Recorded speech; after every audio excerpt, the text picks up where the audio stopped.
Alright folks, welcome back.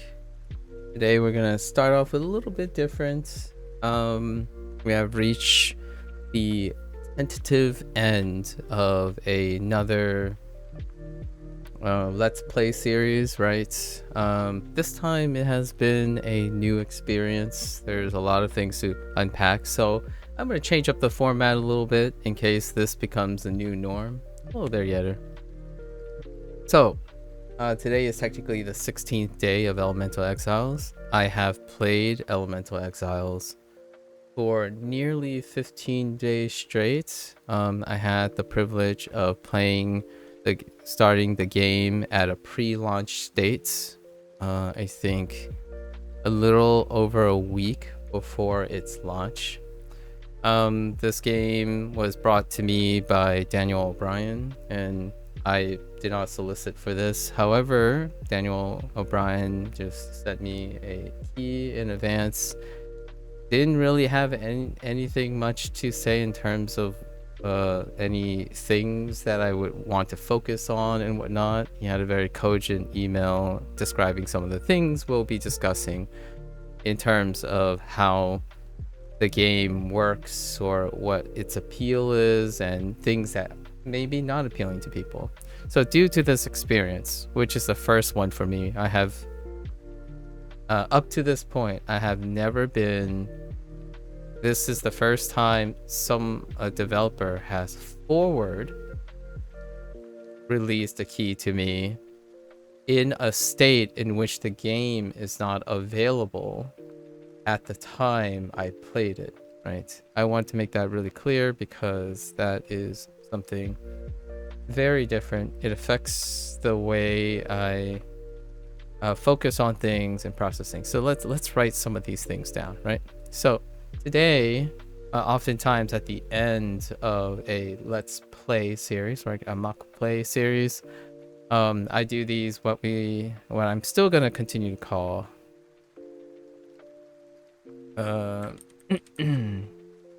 some candid conclusions, right? Candid conclusions. The reason why they're candid is they're subject to change and there are other things. Candid, just thoughts that I have, right?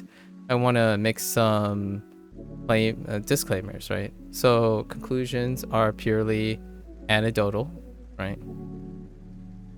Anecdotal. So these are my own experiences projected, and in my experiences in evaluating other appearances, like anecdotal through like optics. So what I see around what is exposed to me, not what people is telling me. So these are optics. So it's not people who tell me things per se, is largely what I observe in my limited time. So oftentimes when I'm playing a game, especially when either they solicit, I'm even more focused on the idea of checking out, okay, what are other people's comments and reviews and stuff. And since one of the big things about this time is that I was playing a pre-launch game, it means that I had a more perhaps a little bit more comprehensive idea of the early days.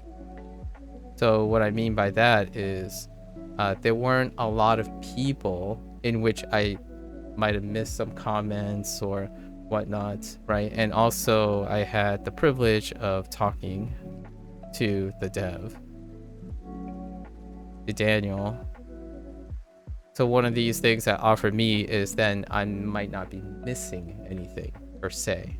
And then optics also includes like legacy stuff. So what are my overall general anecdotal experience with the current state of whatever is relevant to Elemental Exiles? In this case, it would be things like roguelike, right? The roguelite and light genre, specifically regarding deck building, right? Deck building, which I personally anecdotally have quite a bit of experience. And And I also want to say that this is not comprehensive. Even though it's more comprehensive now, it's not meant to be comprehensive. Right. And usual claims there might be spoilers. And what I mean by spoilers is, no, I'm not just talking about story. But usually most people think about story. I'm also talking about like mechanics. Because in a deck builder, mechanical exploration and discovery is part of the process, right? However, we'll go more into that. That has the optics involved and the sentiments involved in if mechanics are spoilers or not is kind of a really interesting topic when it comes to deck builders, especially modern and contemporary deck builders. So anecdotal optics, right? And we're gonna change this up a little bit this time around on how to review or like how to juxtapose things, because this is a pre-launched type of evaluation, and the game has been launched now for almost a week, I think, or a little over a week. It's been over a week, yes. So the idea is that there are predicated expectations, right? And I think oftentimes as someone who makes play games, oftentimes the idea of purchase and enjoyment, mind you, again, this is anecdotal, lots of the purchase, enjoyment, and like engagement in this day and age, in the day of digital age, is often predicated on expectations, in my opinion. Like, it's solely based on expectations, but it is significant. We're going to use the word significant. And it creates and it's a very powerful effect. Like, we can't ignore the power of, the placebo and the nocebo effect. In fact, I actually think my interaction with Daniel and the comments I've been reading is almost, I could probably logically explain it as either a nocebo or a placebo effect. And we'll go into that because that's how I'm gonna frame describing Elemental Exiles, because I like making, much like the way I learn most things or language learning and whatnot nowadays, I like to take a more of a objective, but then take the objective, like, quote unquote, facts, and add subjective subjective things like a perspective, right? When we purchase things, when we enjoy things, it's not necessarily entirely hyper objective. Like, I don't particularly, we talked about this when it came to language learning, where like, oh, do I want to buy into learning French? Well, then, you go to the internet and you hyper objectify it, find all the facts about French, and then use that as a way to convince yourself that it's objectively good for you, as opposed to more or less still making an objective decision based on objective facts. The facts themselves are objective. The decision you make is subjective. So there's a great distinction. It happens all the time. It's perfectly all right. We live in an age of digital age. There's a lot of information. Things are very explicit. So I wanted to take this and move forward with how do I do pre-launch formats. Pre-launch formats, this is a first, so I'm experimenting with this. We're going to do a juxtaposition between what I believe are gold standards, and actually we might call this something else. Like, we're gonna call them trends. So the trends perspective and the novel perspective. So the trend perspective could be also, before I used to use the word legacy as in describing the player, and then novel as in casual. So this is the two perspectives I'm going to use in order to maybe give a better generalization, a more organized generation. It's going to be like a list format, left and right. And I think listing is a very popular way of visualizing and organizing information. And I like to handwrite everything. It's just my general thing. So hopefully it's legible in the end. So you have the casual. So basically the uninitiated, right? The uninitiated, like, oh yeah, this is my first deck builder. This game's on sale. Elemental Exiles is on sale. I wonder what I'll find out, right? And in a way, this is locked in with novelty, because generally someone who's uninitiated, what will be available to them are novel things. Regardless of anything else, most things will be a discovery process. And then we have the perspective of the legacy player. So someone like myself would have an intense amount of legacy. However, I like to say that I do not represent the sentiments that come with being a legacy player, because when I say I'm a legacy player, it does mean that I have a lot of prior deck building experience and like roguelike and paying attention to game theory and whatnot. However, this is very, very small compared to why I play video games and for what reason I play video. I play it for this, basically what I'm doing now. I play it from a psychological perspective where I take things I observe that are facts. So like this game has 12 characters. That is a fact. For the time of this review, this game features 12 characters. Those are the facts that I observe. And then as a legacy player, my major motivation is, how do people interact with these things? My general curiosity often is, I use games to experience and try to understand how people interact with the game. That's far more a curiosity than me. And on top of that, how the devs interact with the people, and how the devs, or dev in this case, Daniel, approach recreating, theorizing, or presenting mechanics, because my general interest underlies the idea of human creativity. And yes, it does also include being creative about how you critique things.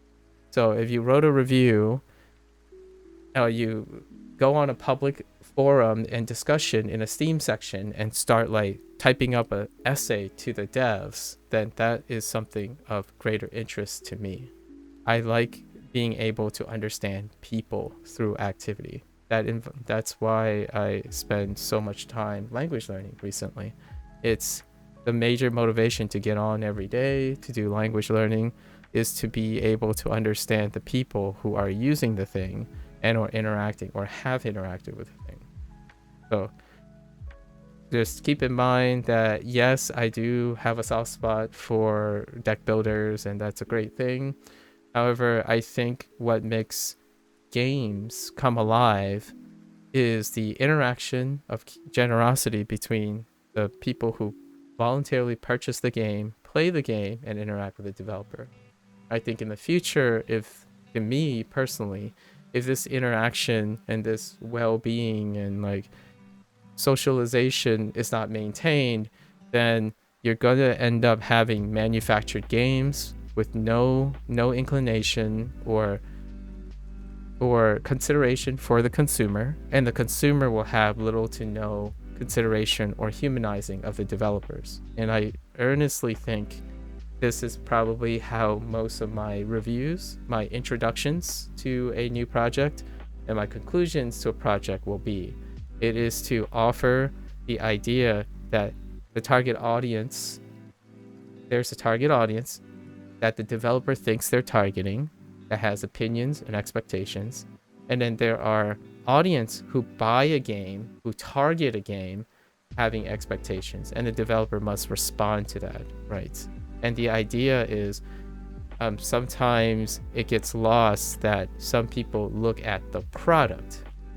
So for example, the target audience could say, I expect this product to be the following, which is what we're going to talk about in terms of the trends and legacy player. What are the tendencies and trends of a legacy player when they are focused on the product itself?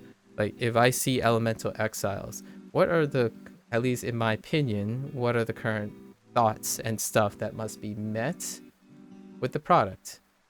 So we're talking about like the sort of like a subjective, objective way of making purchase decisions, right? Because that's kind of what reviews tend to be. It's an impression and you want to be informed about it. Will you be betrayed by your expectations, or will you be enlightened, right?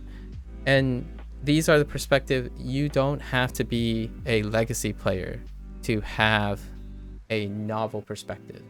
You don't have to be a casual to be interested in trending mindsets. So that's why I'm probably going to write these two terms there. Like a casual person could be like, oh yeah, I really like the popular trend right now. We're buying this game because it's trendy. That is perfectly acceptable. What that means is that the casual person has an informed idea of what the trends are going into the game.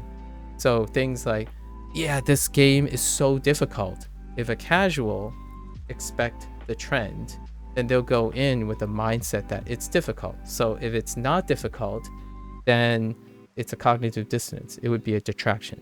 And as a legacy player, I gravitate towards novelty as well. So while trends are great after the fact, so if I play a game and it's business as usual, then it's business as usual. It's average, as in it obeys all the trends. It was lovely. I appreciate that there's more of the same things that people enjoy, and I still enjoy it. Like overall, generally the things I voluntarily pick up, I choose to do, I generally 99% of the time I enjoy, because I understand that they're either trying to gear towards a trending target audience, that's targeted marketing and design, or to heck with it, let's throw the book out. And I appreciate the risk that they take, whether it's broken or not. Usually the facts will take care of that. So if it has game breaking bugs and stuff, those are facts, and those will be permanent detractors, right? They're exclusively objectively true. With that said, most of my focus deals on, yes, these things are all great. Now the question is, let's lay out all these things. If you're someone who gravitates towards this, give it a shot. If you gravitate towards this, maybe not so much, right? The idea is provide perspective so that people can enjoy it without spoiling too much, right? Caution, spoiling.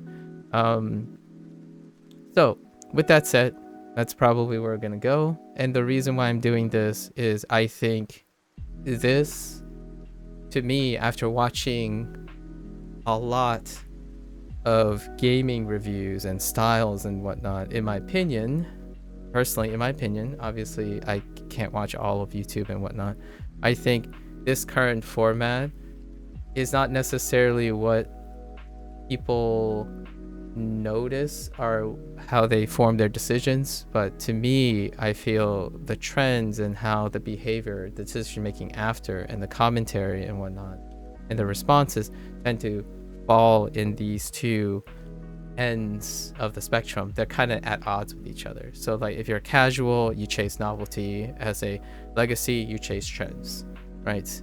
And in between, is pretty much everyone else. So while this gives you a point of reference, right? Because these are quite contrasting things. So let's go in and try this format for the first time.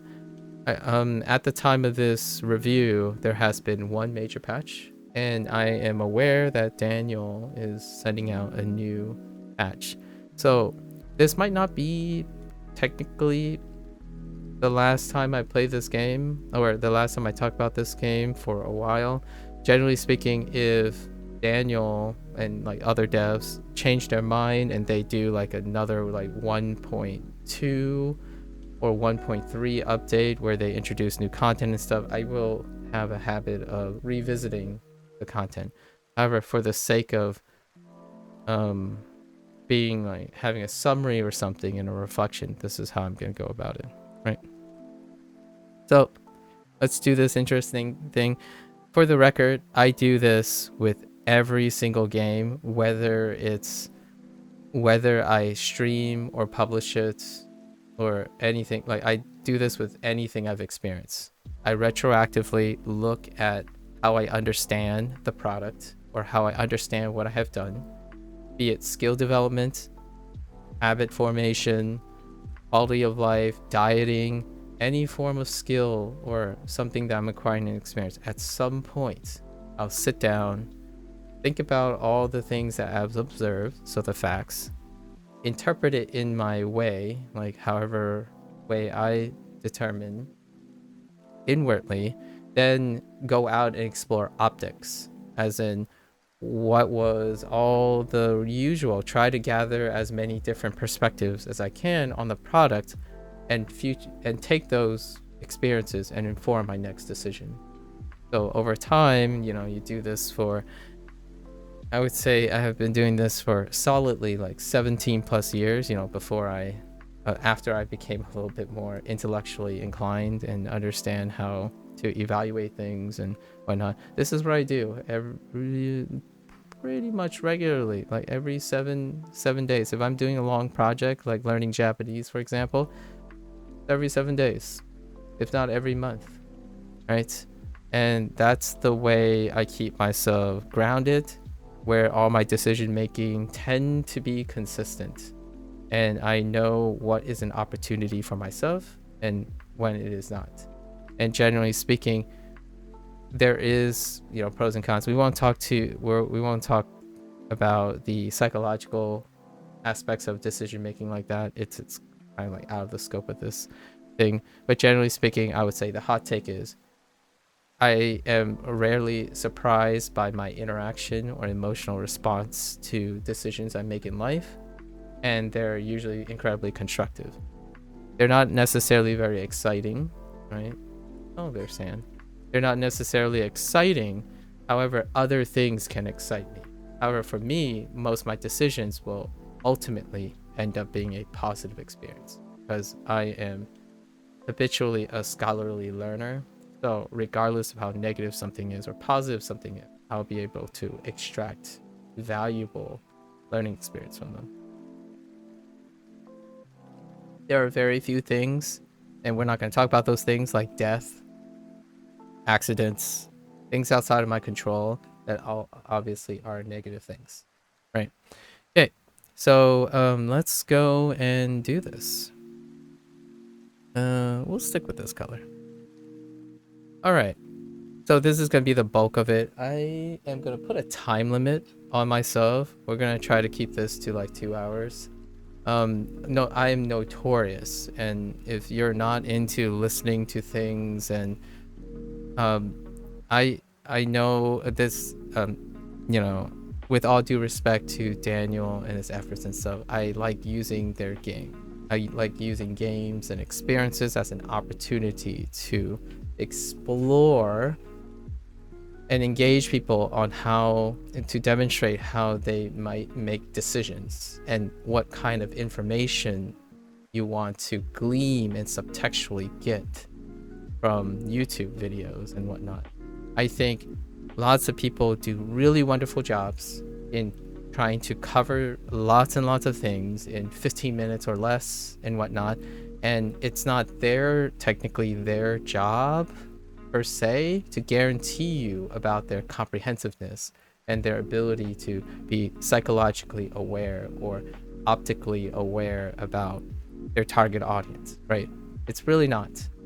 So then the responsibility lies within the person, the person who is forming these parasocial relationships and decision making based on information you can have. And I think you might be thinking, well, this is just buying a video game. It's no big deal, right?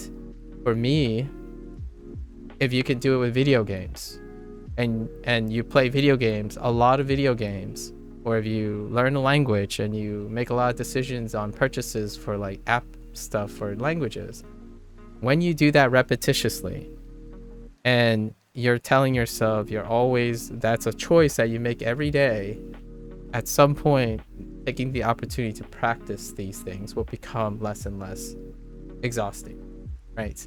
I've encountered many people nowadays, like over the course of the recent months regarding language learning, and it often comes with decision making. Like, I don't know why I'm bored. I don't know why I'm not engaged. Why do I hate this so much? Or what? That type of thing. You can start with making a decision about video games. Play a video game, right? In my opinion, I would love to see people's takes. I personally would love to watch a channel which they do something like this, where they take their own perspective, look at the optics of the other perspective, compare them, and then make an informed decision by saying, oh, overall, this was a positive experience, given all these thoughts, and overall, I think other people would have this type of experience, and then see how accurate or informative it is. That is kind of the idea. I know some people have already given me flack about trying to make a big deal out of small decisions. I truly believe that if you have to wait to make a big decision, it may already be too late. So to me, thank you, Daniel O'Brien, the developer of Elemental Exiles, I was given a different opportunity to exercise my ability or skills that I like to practice each day on how to evaluate them. So this is the very first time that I've ever had an access to a pre-launch title in which I did not request it. Actually, just to make it clear, I don't request anything most of the time. I don't believe I'm a person who is entitled to special treatment, nor like special products or something like that. Well,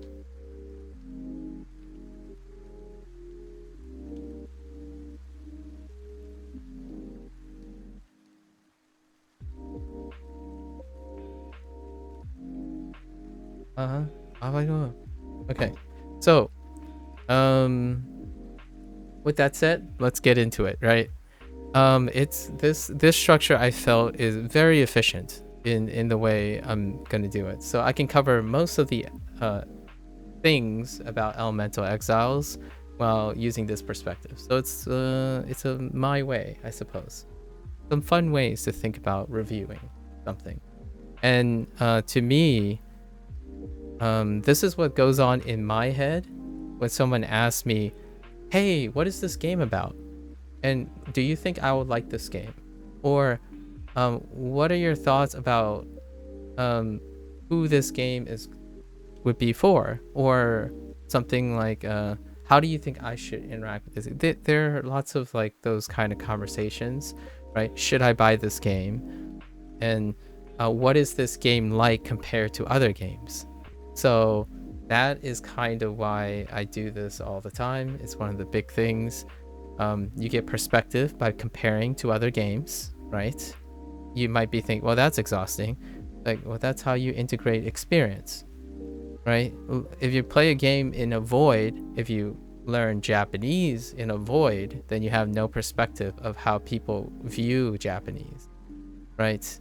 I've already encountered that a couple of times now. Sorry, I talk about language learning as a digression because I'm a language learner now, I suppose, conservatively. So when someone says like, oh, I'm going to advise you on how to do Japanese, and all they care about is Japanese, then their perspective is only restricted to people who like Japanese.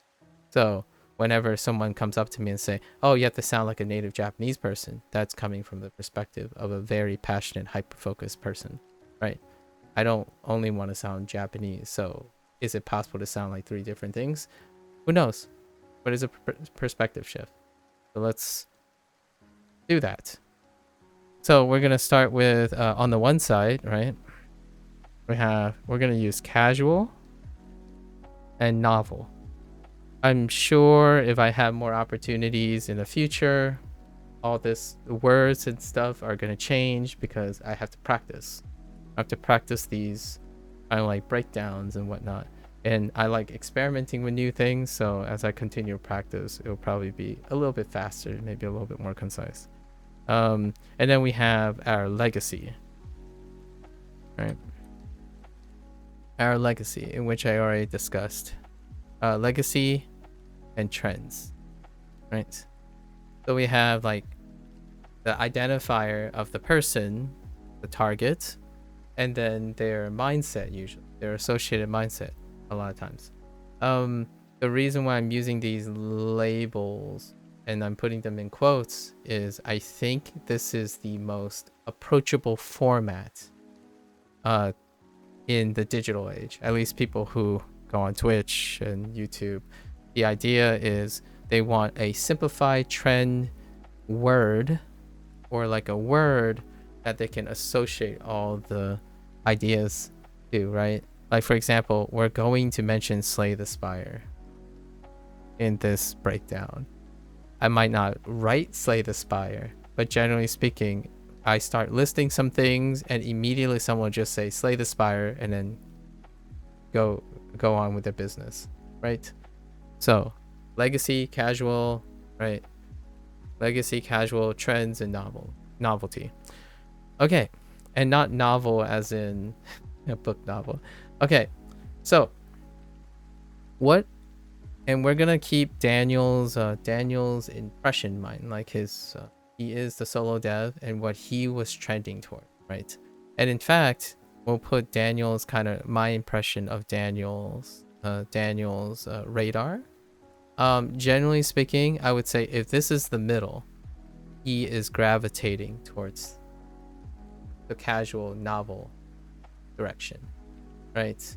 And what I mean by that is in the subgenre of deck building,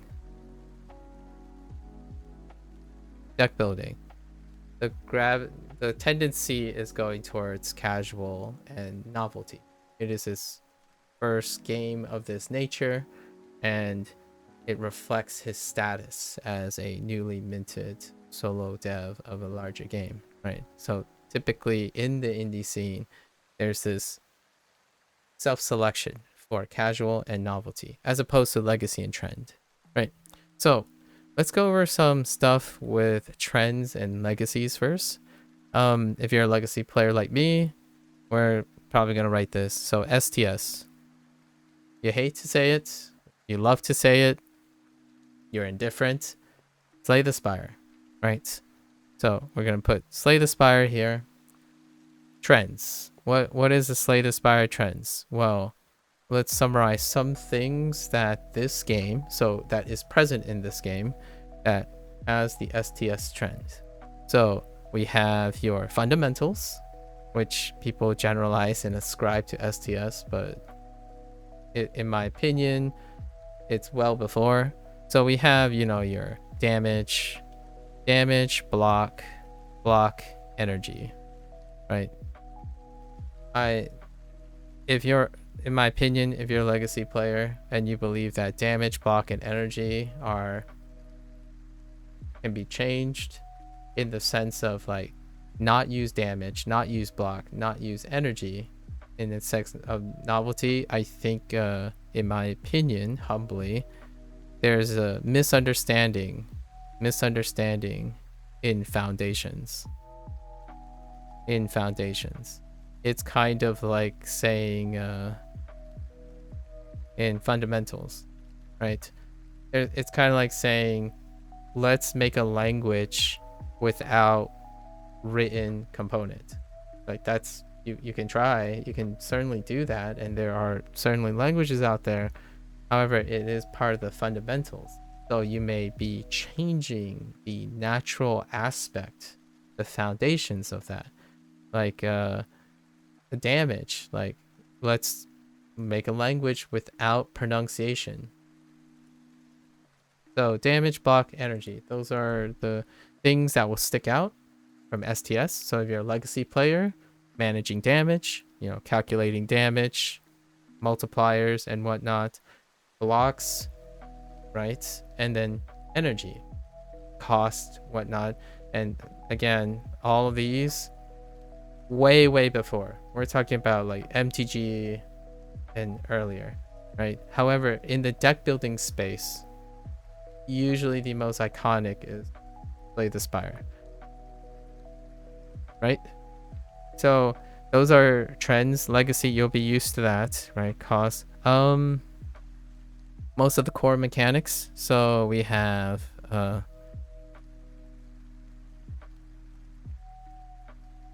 most of the core mechanics would be something like encounter types. So you have story like vignettes, right? Vignettes, story encounters. So you make decisions, right? Make decisions, and there will be potential outcomes, right? Potential outcomes, bad, good. You lose a thing and whatnot, right?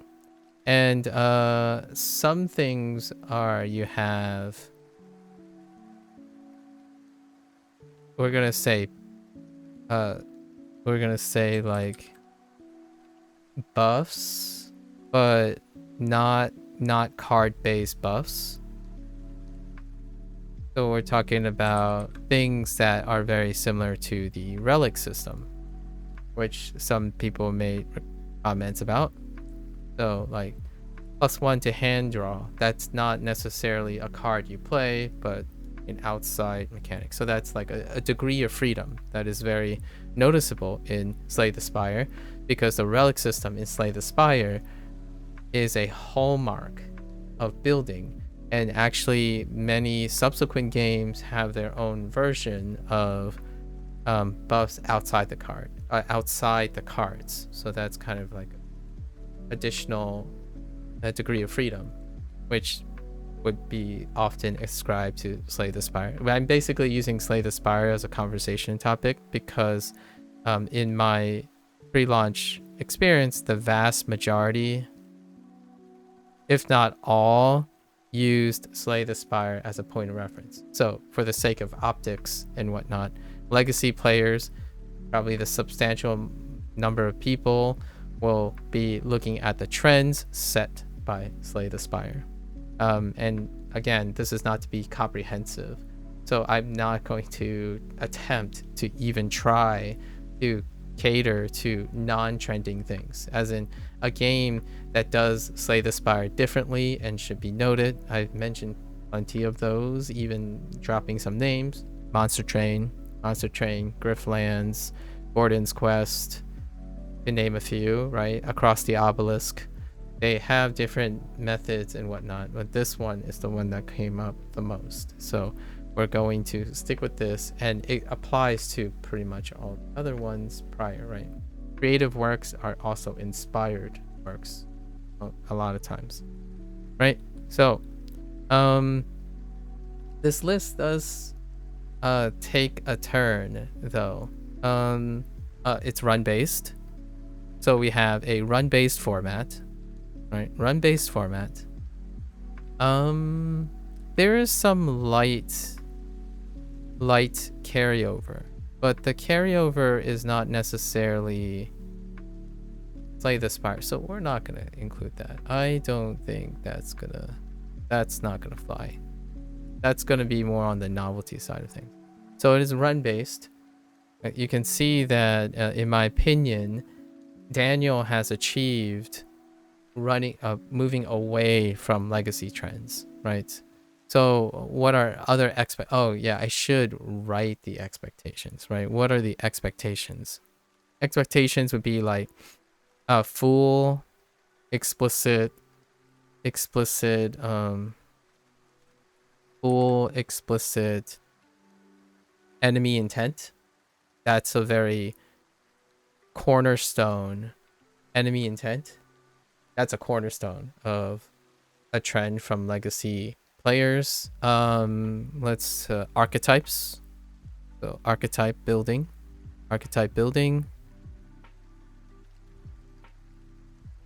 Power fantasy.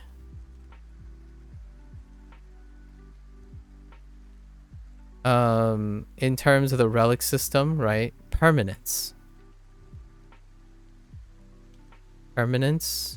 is the thing. I can't spell permanence. Sorry, that's the closest thing I got. Encounter vignettes, make decisions. Maybe even projected outcomes, consistent, explicit projected outcomes is a thing. I'm basically describing Slay the Spire at this point.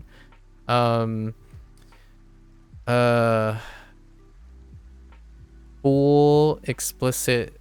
Basically, I think one of the biggest things is mostly fully explicit. Fully explicit. So we're talking about pre-calculated damage, block, energy. Very, very explicit. You cannot be like there's no hidden information unless specified otherwise. In terms of the archetype building and whatnot, we have combo building. So they're combo centric. So usually one of the biggest draws in the current trend of deck building is interactions. Right? So can one thing interact with another thing, which interacts with another thing, and form, dare I say, even basically power fantasies like loops,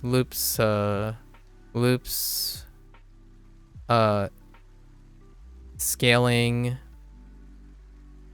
like power scaling. And what I mean by power scaling, I mean like escalating scaling. Also, power tiering, aggressive power tiering, and really specifically on the idea of tiers, like tiering system. There are clear metagames. And then that metagame establishes a form of like basic consistency, and then that allows for more casual exploration later, right? Casual exploration. So what I mean by that is when you have a clear metagame due to power tiering, then other people can do like fun builds and whatnot because they understand what is the meta and what is not the meta.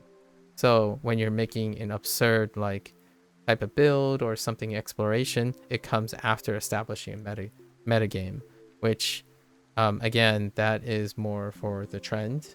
When you go into a deck builder, right, the immediate thought is what are the archetypes? Oh, okay, so this character has this buff, let's build around it, right? That is kind of like the trend, the default of deck building. Deck building has an archetype in which you build around. When you select a character, there are different characters. They are expected to have archetypes that you can build around in order to be successful, right? That is kind of all these trends.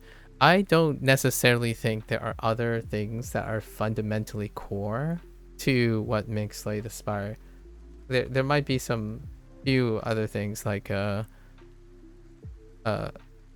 power swings. So swings can be a little bit hype oriented. I'm trying to think of all the things that makes these trends. So hype oriented. So swings. You get the one thing, you go from barely surviving to steamrolling. You committed to something and you get steamrolled. And that's usually what metagame happens, right? That's actually what, in my opinion, the word meta tends to be used as well. Like, for example, a boss could meta your deck. When you get to a boss, suddenly you realize you are not part of the meta against boss, and the boss basically negates your entire thing, and you wash yourself off. You're like, yep, I knew it, I walked right into it, dang, my bad. That's it. You rinse and you go back to the drawing board, know that, and you're good to go. Right, it's clear cut. It's 1 and 0 is 1 and 0, and you're good. Because generally with full explicitness there's full responsibility, and that's kind of how it's been for a while, really, in my opinion. So if all the information is there, right, if the game, all the information is there, there's really no one to blame but yourself. And then what happens is it allows people to provide what they believe is the idea of balance. So when you have full transparency on your game's mechanics, which is a staple set by pretty much Slay the Spire in my and other prominent titles, all that information allows deck builders to inform, saying, oh, this is overscaled, this is overtuned, yada yada yada. However, in my opinion, which we're going to go to the casual side of things soon, the novelty in which Daniel's philosophy in building his game is that the idea of balance doesn't enable this, nor does it enable archetype building most of the time. Because the idea is to have a self-selection tool, like, hey, I'm going to build around this character because this thing is going to help me win. That is not balance. That is a pre-selection, right? Like, when you think of balance, you think of averaging effects, as in, what does an average person look like? That's balanced. When you think of a specialist, they're not balanced. So a lot of times, balance in the trending sense for a legacy player is the feeling of fairness. And the feeling of fairness means that you're a winner.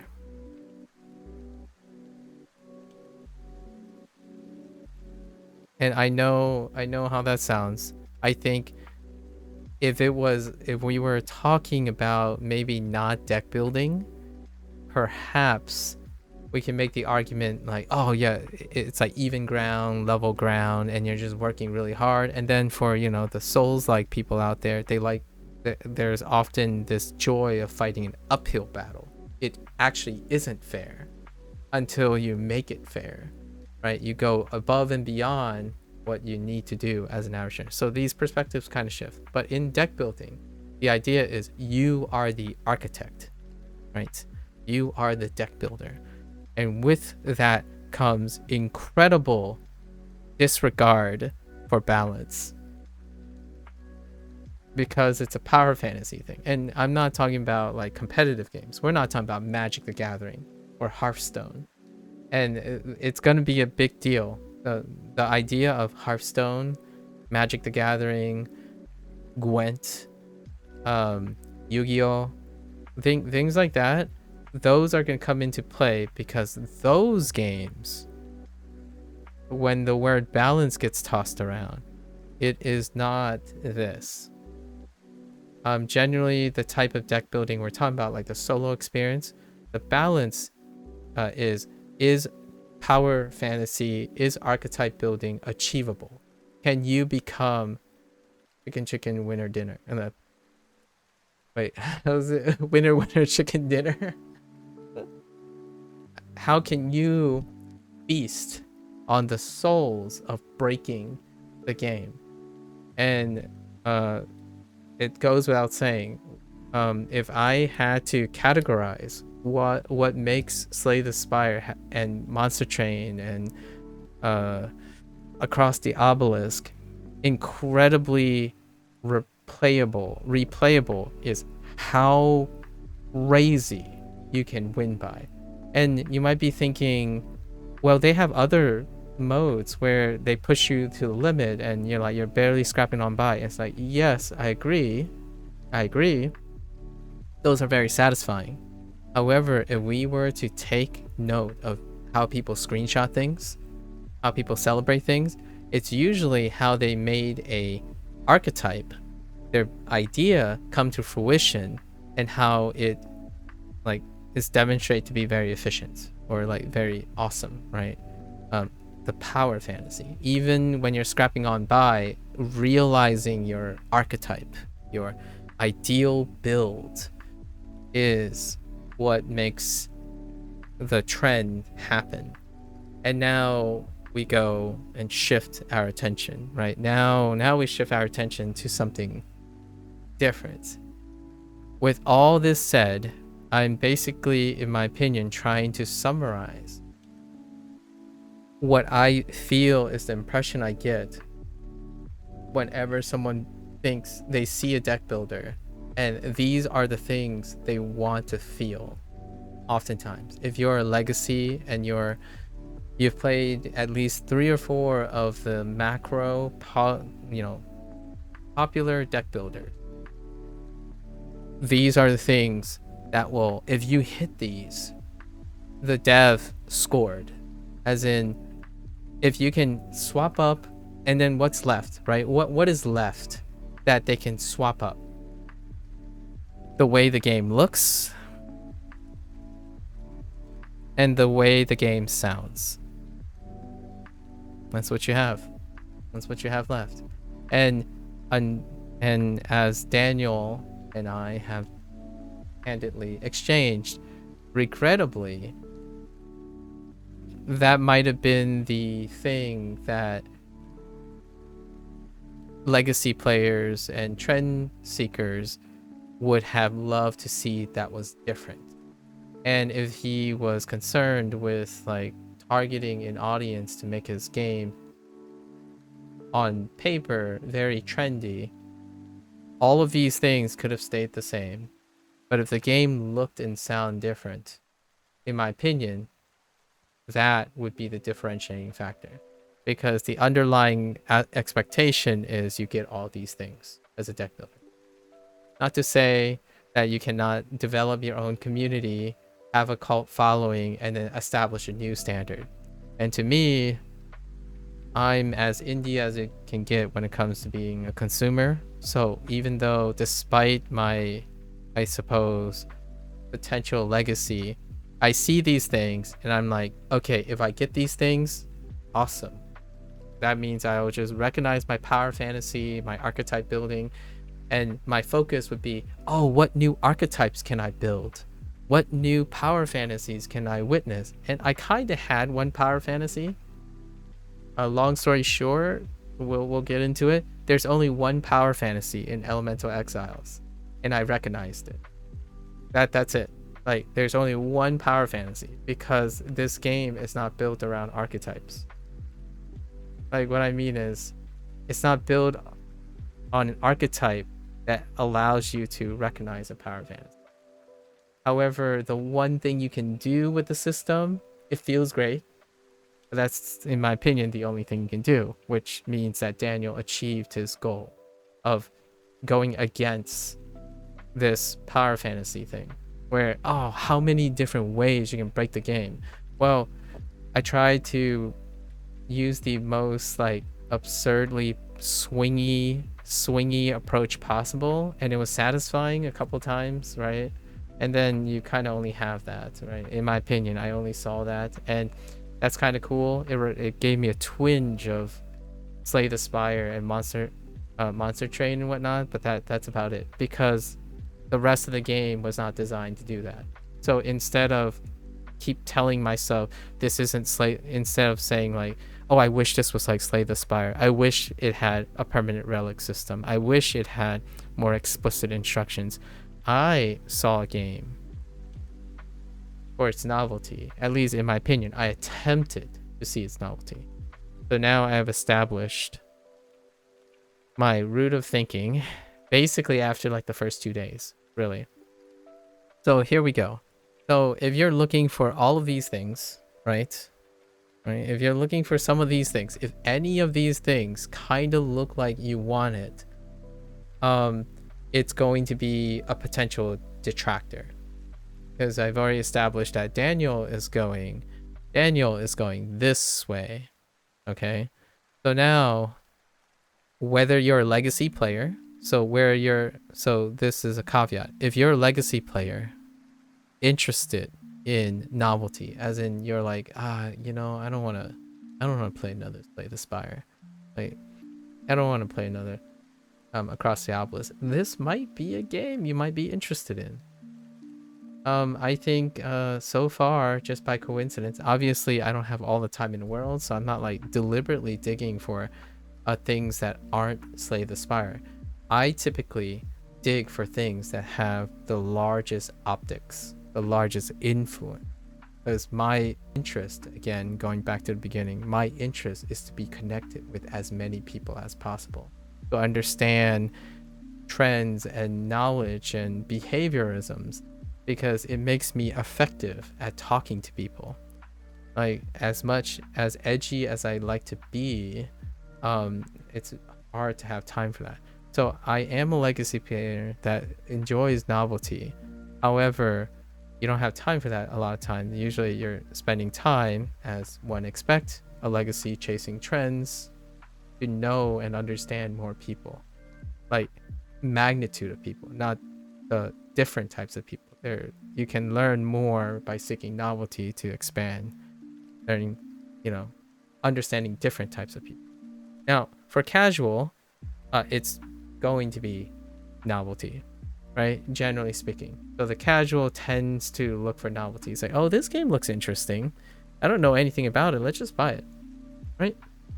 You read the description. It's like, oh yeah, that kind of looks interesting. I don't know anything about it. Let's go for it. And then on occasion, on more than occasion nowadays, I suppose, there are the times where you have a body of people who have been super exposed to trends that they're like, all right, it's time, let's go. I think I know what to expect from this. I've heard this so much, and this is what I call in my opinion, the internet expert, where it's not like I'm trying not to sound as derogatory or anything like that. What I mean is there's a lot of knowledge.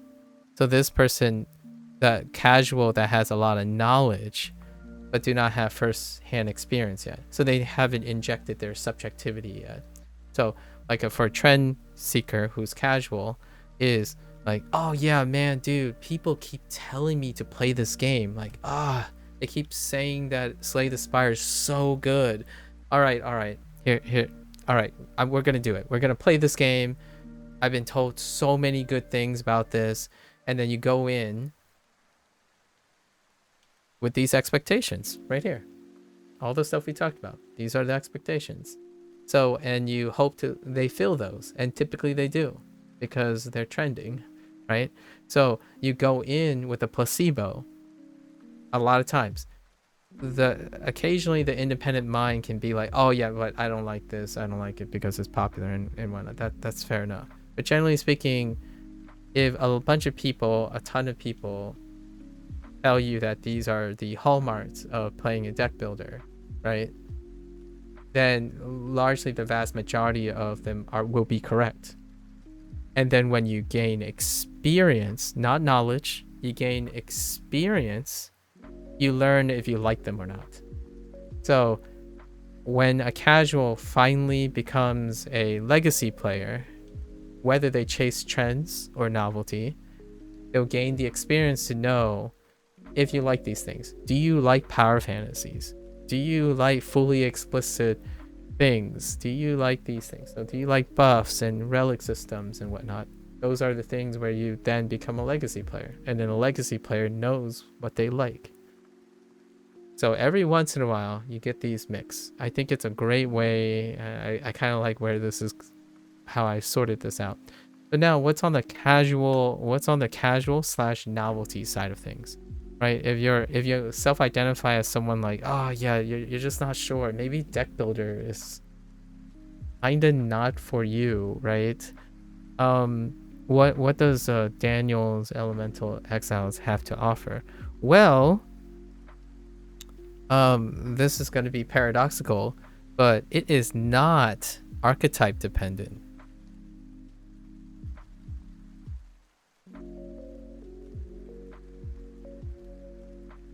You might be now you're thinking, wait, Maku, what are you saying? Not archetype? How is that a thing that you want in a game?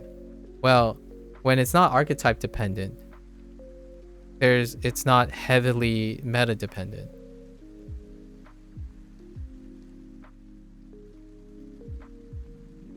Now, I did discover something that was kind of meta, right?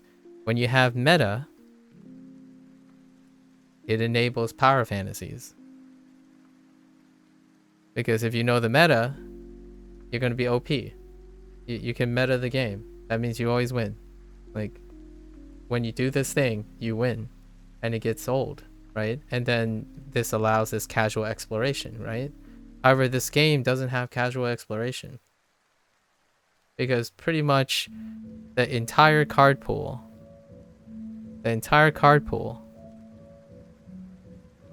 is common. That's actually one of the detractors for a legacy player. They're like, oh yeah, you know, the game doesn't have a lot of variety because it's adulterated by the idea that all your heroes, or all your quote-unquote characters, I shouldn't say hero. I say heroes sometimes because of hero shooters and whatnot. They're characters. The characters certainly have blessings, right? They have blessings. That's a fact. They have blessings that are passive, right? They're only permanent. It's not even permanent, actually. You can trade it off, I think. I don't know. There's a chance you might be able to trade it off. But it's your only permanent blessing, your only permanent relic, right? The thing is that it's common. The pool is common. Blessings and curse are common. So everything's common. So the idea that you would have a metagame is antagonized. That's legitimately the first thing you're gonna see. There's rarely any archetype building. And then you're gonna feel like, oh yeah, their unique blessings have situational applications. Some are maybe a little bit more higher presence, have higher presence. So like what I mean is it's active more often than others, which that creates a subtle metagame. So like if you pick Thorin, his blessing is present a lot. Yip, it's present a lot. So that leads to metagame. So those guys actually have subtle archetypes, right? Yip, you avoid skill cards because of downside. Thorin, you selectively pick elemental cards, right? Freya, you selectively pick non-elemental cards. Lasha, you specifically pick poison cards, right? Those are the subtle meta, and that's as subtle as it gets. Like what I mean is that's as crazy as it gets. And because the card pool is entirely common, it's a common card pool. The pool itself must be seen as the whole entirety of the game. Meanwhile, which I should have wrote as a separate thing, separate card pools. So if you have archetype building, you also have card pool pre-selection. So each character, each archetype also has a pre-selection bias, as in there are card pools designed to complement. A common card pool is substantially smaller than, or substantially like specialized than the specialized card pool, and choices are often made from the specialized card pool more so than the common card pool. In fact, oftentimes in these games like Slay the Spire, the common card pool is the glue that almost tend to spiral the specialized card pool out of control, right? If you start mixing them, it becomes OP, right? So if anyone played Slay the Spire long enough, they probably know what I mean when suddenly you get access to very specific common card pool game, cardboard cards that basically form the foundation and the glue to create utility in the specialized ones. So that interaction is pretty much maintained for like the 5 big games. For the 5 big games that you play, this is pretty much said and popularized by Slay the Spire. You have a character. That character itself has its own card pool. And then there are a common card pool that are largely filled with utility cards that can be splashed in between the two. And occasionally there's a tech that allows you to pull specialized cards from a different card pool from a different character. And that's it. This game has a card pool that's bigger to negotiate than most games because it's a common card pool. Now there are some pre-selections. There is one pre-selection thing. Card pool choices are based on cards are based on the enemies you defeat. So like if the enemies are nature, then you will only get nature card pools. So it's separated by elements, and that is his thing. The next thing is elements. And sometimes like people might think, oh yeah, Slay the Spire has elements, right? No, they don't. They don't. And what I mean by that is multipliers for like weaknesses and strengths. And even more so, elements, I mean, it's called Elemental Exiles. I suppose that's right on the head, right? Elemental Exiles. It is both attack. It's everything. Attack, counterattack. I'm surprised poison didn't have some sort of elemental bonus. But it's not poison. So not poison. Interestingly enough, that's a little side note. But attack, counter, blocks. All of them are modified by elements. So and then we have kind of like the auxiliary light and dark as a combo thing. Actually, we're gonna save that for the next big hallmark. These are advertised. The first point I wanted to make is not archetype dependent, is because it's not technically advertised. It's advertised in a way to say that the durability system. So we have the durability system. Sorry, we're going to detract a little bit from the element for now. I forgot to mention this point. Durability system. Things are temporary. So many things are temporary.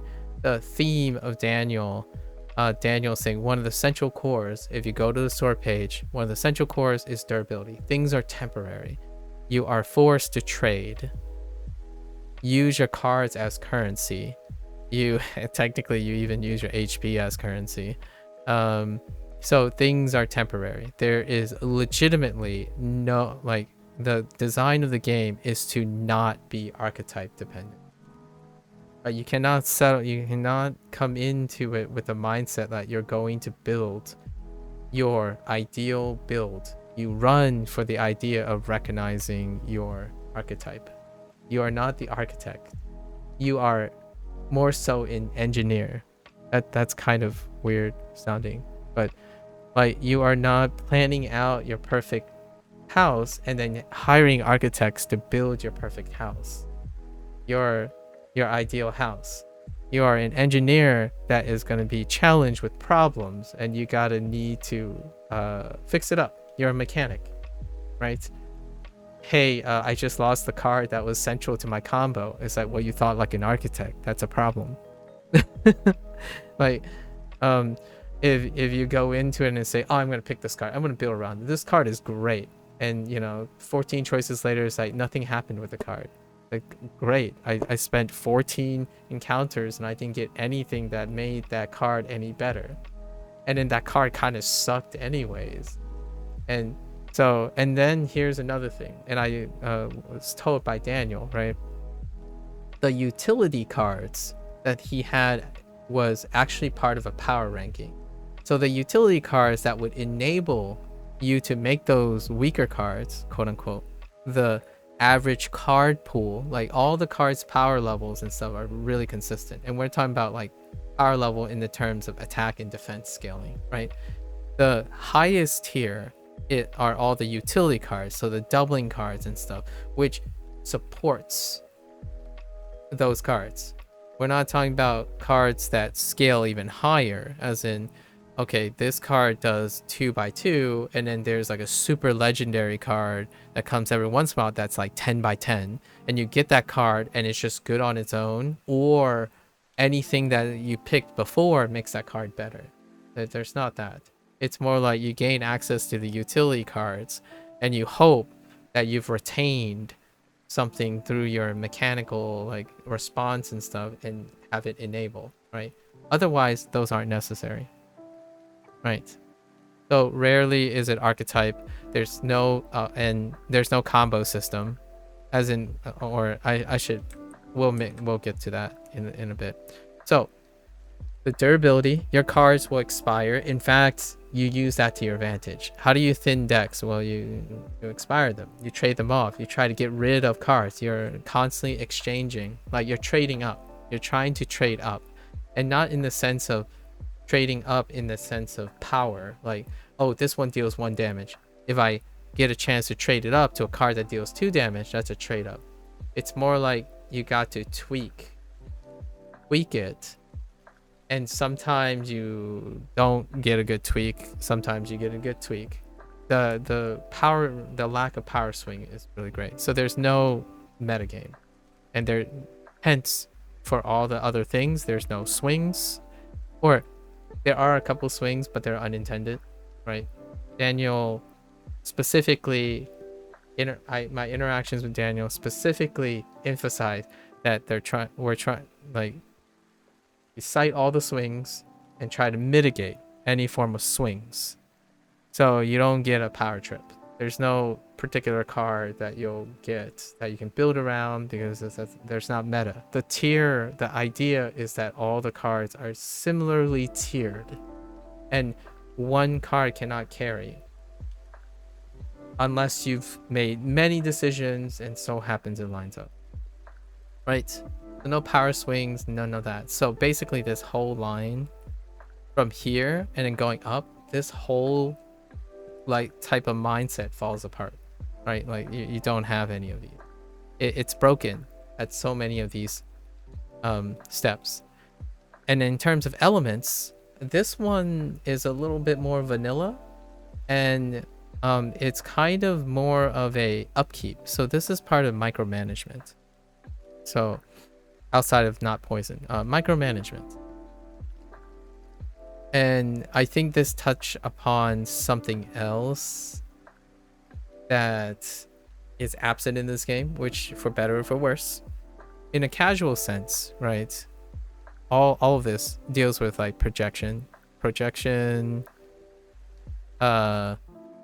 So we still have like buffs and debuffs, right?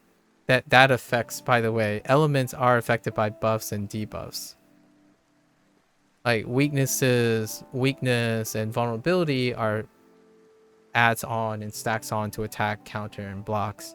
So elements feed into buffs, debuffs, so all of these things. It deals with projection, which is basically the explicit nature of the game. Explicitness, right?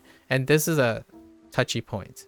For casual, I'm going to put it on the casual sense because when you're a legacy player, you will immediately find this as a detraction. As in, oh wait, the game didn't tell me that this character was going to go first. So then this character was going to buff and apply a 4 strength buff to the next enemy that was going to attack for 14, but now it's an 18, because if I knew that, I would have blocked for 18 instead of 14. And because that person broke my guard, it triggers the blessing, which causes me to get a wound, and so on and so forth, right? As a casual, when you're looking for novelty, this might actually be something that makes the game, dare I say, challenging. And oftentimes, when you're thinking about challenging response discourse and whatnot, you think of things like MTG. When you're playing competitively, or like PvP wise, like MTG and Hearthstone, rarely do you get all the explicit information. In fact, a lot of those games, now they're not deck builders, right? They're not necessarily deck builders in the sense of the scheme. That's why this is a casual thing. It's a casual perspective. The idea of being used to playing a game like MTG and HS is that you're making educated guesses. You're constantly making educated response. Like, okay, well, all right, I know my opponent is probably going to do things, and I would say it's likely to attack. But in this case, Daniel actually conceded a little bit and included intent, right? But how much intent that he originally designed? Like, should the buff tell you what it's going to buff, when it's going to buff, and should I add, like, for example, one of the things that are typically available in MTG and Hearthstone and stuff is a history, like a turn history, right? My first thought when I was playing was like, oh yeah, there's no turn history. So what am I gonna do? I'm just gonna have to remember and see what it is. And someone actually called me stupid by not noticing that a nature damage did 200% damage to my water shield, because I didn't bother hovering over a tooltip that tells me what I need to know. Instead, I wanted to find out, so I was guessing. And there's no history, right? There's no turn history, so I can go back and check anyways. Now, the thing is that a design choice, maybe an unconscious design choice philosophically, like part of the game's design, like they want to stray away from Slay the Spire. Well, one way to definitely stray away from Slay the Spire is to make things non-explicit, as in implicit. And to me, that was one of the major feels that I quite liked. And actually, the reason why I brought up MTG and Hearthstone is because that's why I still play MTG, still watch MTG, and I still play Hearthstone. Many of the mechanics are, you have a situation where you understand what you can do the best. Like, oh yeah, I have a block here, I can do this. So you're building whatever you're doing. I play Battlegrounds, so you're actually building your minions, and then you're building your board, and you're trying to optimize your board and make choices. At the same time, occasionally you kind of know a general idea where your enemies are going, where your opponents are going. However, the challenge is you don't know what they are. Like, you generally say like, oh yeah, well, you know, they're got to do these basic things. They're going to attack, buff, or debuff. Like, I'm speaking in the terms of Elemental Exiles now. They're going to attack, debuff. It's like, okay, so but what are they going to do? And here's where it's no longer like MTG and Hearthstone, because you're not playing against human players who still have limitations based on their choices. Like, you know, the possible choices, much like the opponents. The computer that you have now, they have a pool of actions that they have, and you rationalize which one is the worst you could possibly imagine, which one you're okay with. And that to me is wonderful. It's so wonderfully it's been a while, but it's so wonderfully more engaging, from a sense that I'm a little tired, right? I'm a little complacent, that when I play the formula, the trending stuff, it's like, why do I even want to know all this stuff? That just means that I don't need to guess. There's no gamble on it. And even then, by the way, at the end of the day, Daniel has kept it far more consistent in the point that you can earnestly know where all the patterns are. What does that sound like? That kind of sounds like when a Souls-like player enters a boss arena and they have no flippin' idea what is going on. The boss smacks them around a couple of times, and suddenly the boss becomes a non-issue because the boss can't even touch you anymore. That's what happens in this game, in my opinion. If you're not constantly saying, dude, enemy intent, man, enemy intent, like I need to know all this stuff. Where is my information at? Like, how could I possibly know that the unit was gonna go first and gonna do this? It's like, well, you do know. You observe and you manage that. So the comments would be like, hey, you've done this a lot, right? That enemy is going to either use a vulnerability or they're going to strengthen themselves, and they're going to rotate. They don't repeatedly defend most of the time. They cycle. So at some point you're like, okay, I'm going to take out this guy because this guy's annoying. The likelihood of this guy using weakness and the other two doesn't. Like, one of the biggest, this is a little bit spoilery, one of the biggest things about immediately, it only took one run at Fred, or I'm going to say the Demon Lord, is that his minions don't apply weakness. Actually, none of them do. Not even Fred. So immediately you know that you can go slap Happy and Unga Bunga his face, because you often won't get hit by weakness. Even if you don't remember the order and stuff, there are things that occur so frequently that even intuitively you're like, oh yeah, this guy is such a pain in the butt, we got to get rid of this guy.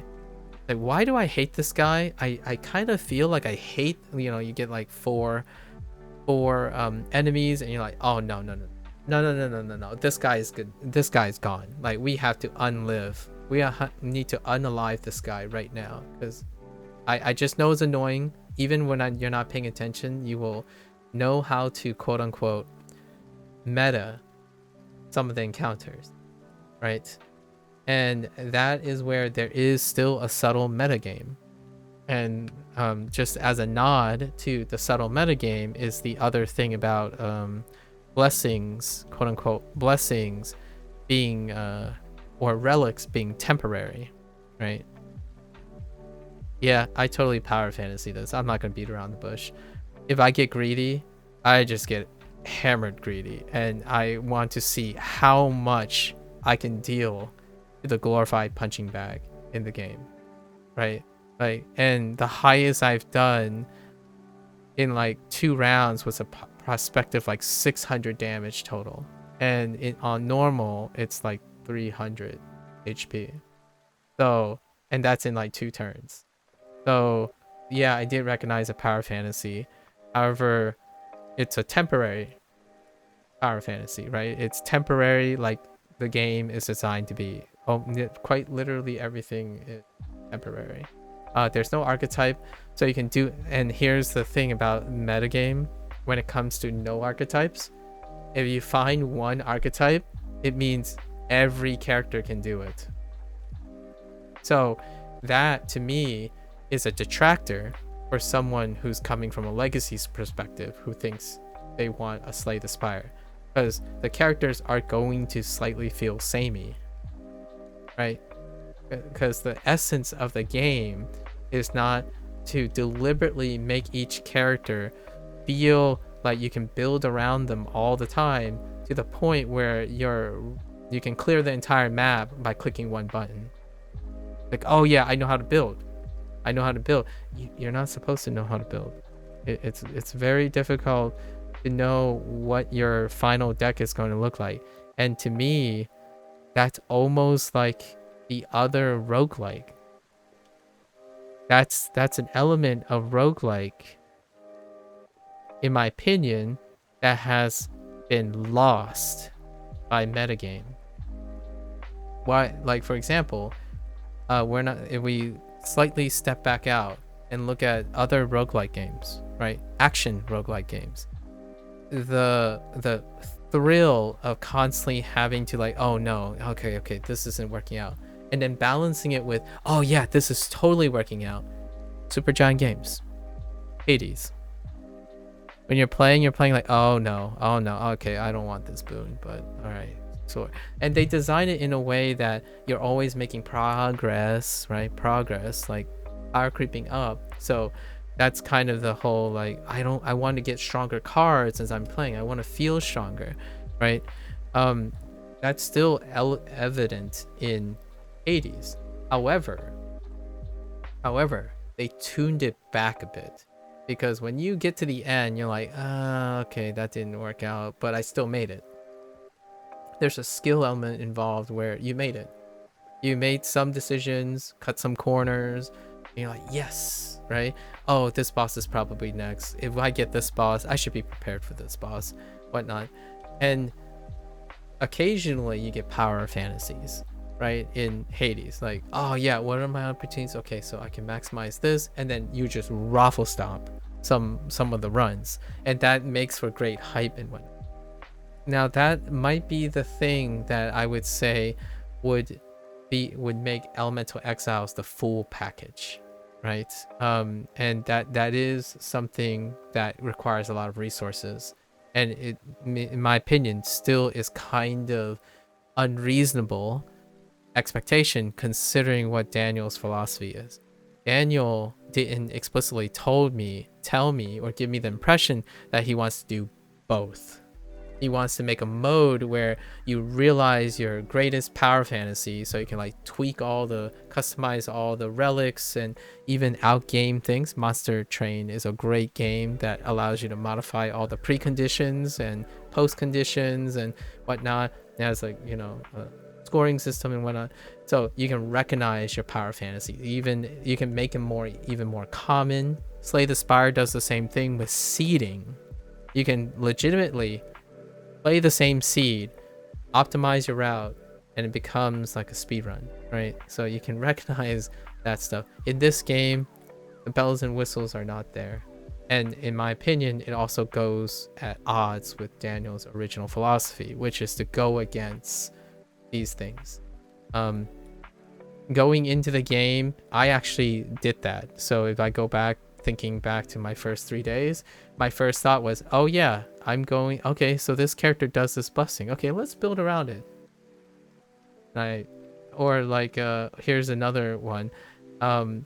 In my first run, I ran my face right into a boss, right? Into like a 1-star boss, and got my face kicked in, and I realized like, oh wait, it's not scaled automatically. As in, what I mean is, outside the danger level, when you think about Slay the Spire, oh, that's one thing that Slay the Spire has and others have. Unidirectional progress. So like even things like across the obelisk, you're still moving from left to right, and you're at most making like a 3-way split or a 2-way split, so you're still going in one direction. So the odds of you encountering something that you're not ready for, or like making a decision that is like, oh, I'm gonna save all these things for weaker things, I want to farm these things, time these things, that's gone.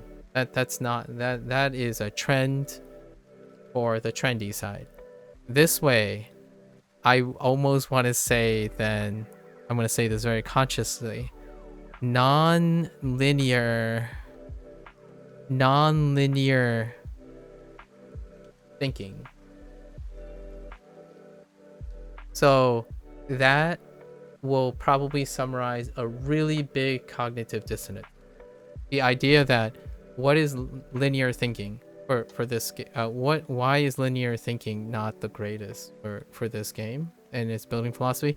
It's like, okay, I got a great card starting, the blessings this, I'm going to literally only look for those cards and only pick those cards and reject the rest. Linear thinking. That's a metagame. You go in with a plan and you try to execute it. If the plan doesn't happen and it doesn't consistently happen, it's a bad game. right? Or like, oh, this character has a blessing, but I never got a chance to use it. It's like, well, that's just how the cards fall. You could, in my opinion, sometimes you are more likely to win when the cards fall somewhere else. Like Glasha, for example. I didn't. It's kind of humorous because Daniel thought that I had an aversion to poison, but generally speaking, the reason why I chose to deviate away from poison is largely the choices that I had kind of outshine the poison.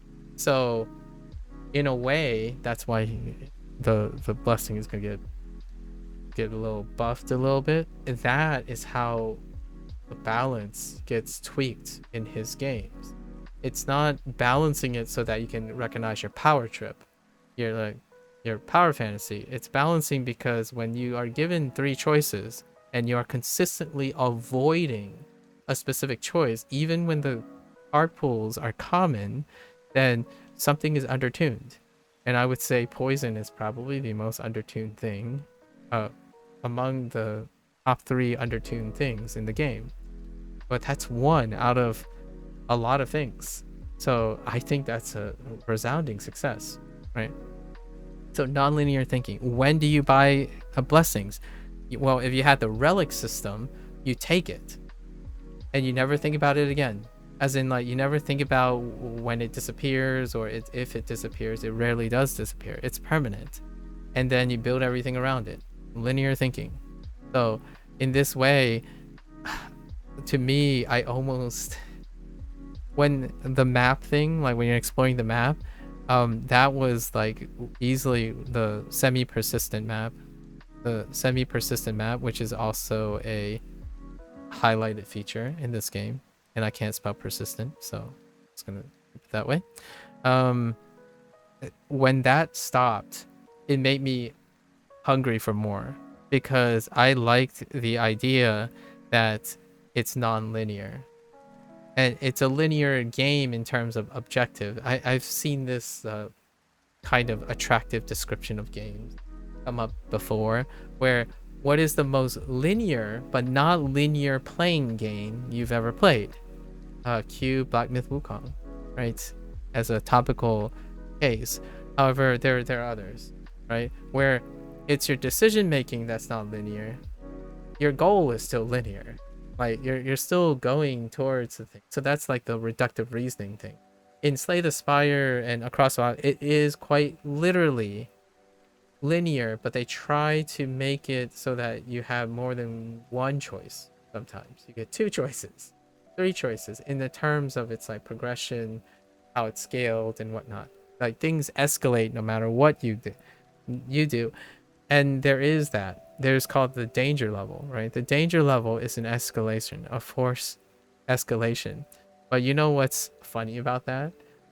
Not only is that not, it is a little bit suspicious, I actually use the danger level and the awareness of the danger level to de-escalate in order to prep for the boss fight. So I opened all the routes. I literally asked Daniel this. It's like, oh, so this is before the danger level was added on like the display. I asked him like, okay, so do the narrative encounters contribute to the danger level? It later does, but for the time being. So I started thinking, okay, so if you get into fights, they're scaling with the danger level, right? And then I asked Daniel, do the bosses scale with the danger level? And he, I mean, at least as far as I know, he says no, which I could confirm experimentally. So what happened was, okay, so you need to win a lot when it gets hairy. So to me, I think this might have been unintentional. I don't know if this was intentional. For me, the nonlinear thinking comes into play again. You can de-escalate by fighting bosses of a lower tier at maximum danger. That is one of the ways I recognize the metagame, right? The power trip. Blessing stacking to opportunistically descale everything, and what I mean is how difficult it is. So you can set yourself up with your knowledge to approach things when you're ready. Because That's the name of the game. You have to prep yourself to be ready for something. And then when things get tough, you have backup plans, and you also have descaling. You can descale the difficulty by picking targets and whatnot.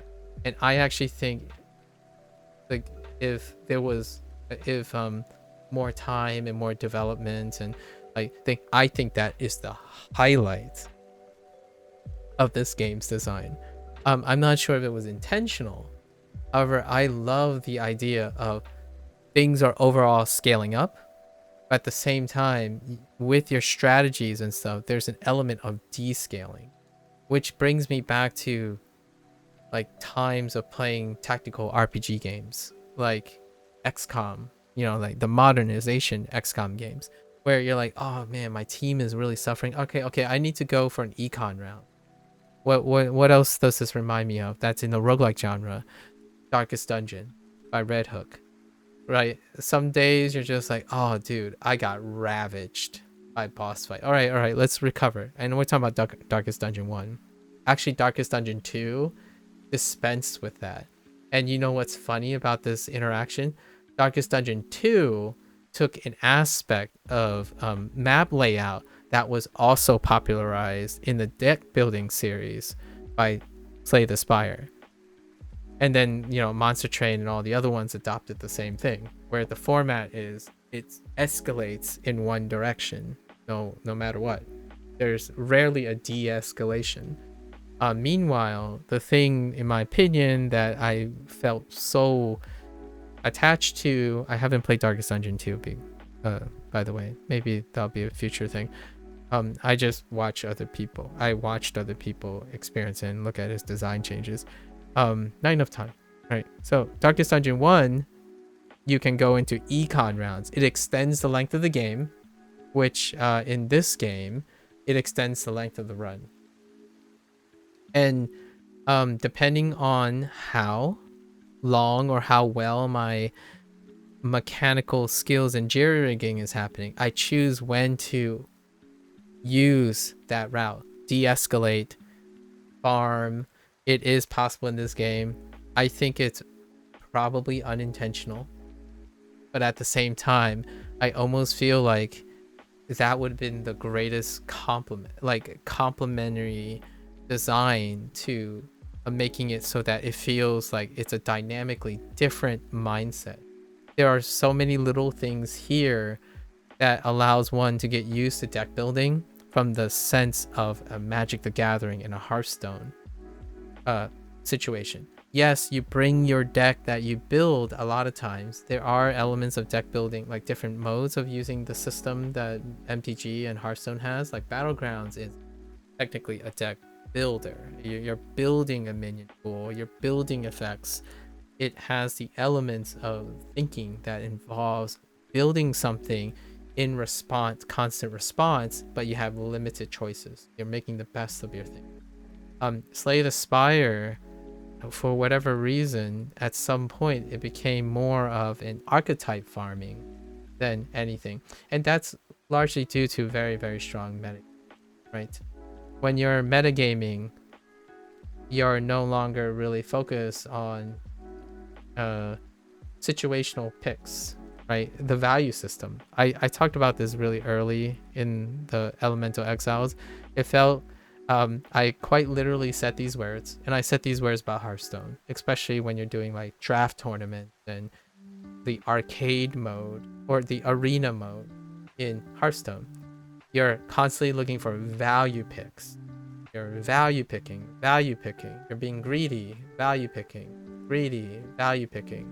So inherently, that is the non-linear thinking style. It's like, oh, okay, you don't always just keep picking the next strongest card because it's not linear. Like, wait, okay, if I hold off using this, what is my payout, right?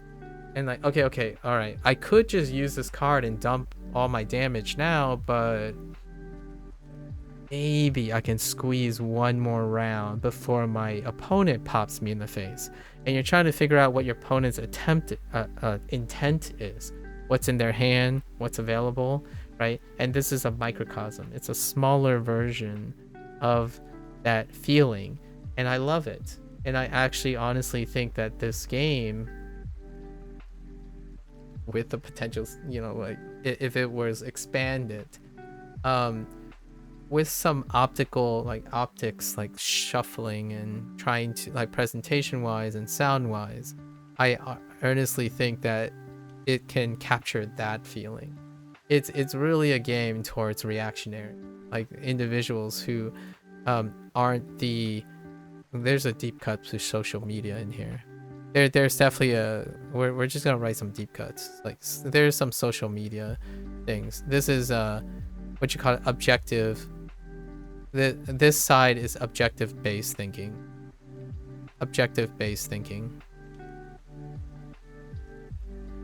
And over here, right now, in my opinion, what Daniel is maybe unintentionally doing is process oriented thinking. Process oriented thinking. And because of language learning, I've been on a really big bias towards process oriented thinking. So the idea is, if you're focusing on making decisions, not having an objective in mind, as in, like, I'm going to build around this because the game is making it obvious that you're supposed to build around this. It's not. The game is not making it obvious that if you build around someone's blessing, you're going to win. You are very actually unlikely to win if you keep making decisions built around the archetype. You take it whenever it's available, and then you skip and do other things as it's going. And if the game, in my opinion, had more resources and was larger in scope, it would be felt way, way more. Like, it becomes incredibly evident the longer the game gets. Like, so if there were, like, for example, if it had an Act 4, technically Fred is Act 4, but if it had, like, another act before Fred, another act, you're going to feel the weight of not making small steps. So I think this game, obviously, I've talked with Daniel a bit. There's not a really huge incentive. It's tough because this game didn't quite get off the ground. So it's not like a both financial or mental, possibly, and creative encouragement to expand this game. But when the game gets longer, it's kind of a game of attrition, and not for the worst. I think most people think of attrition as something. If you think of this is attritional versus this is over here is progress oriented. So you're growing, you're getting stronger, you are expected to get stronger. All your choices are positive, they get stronger. This is largely attritional, right? Like attrition, because the people who are playing, who are complaining about it, are making non-consistent choices.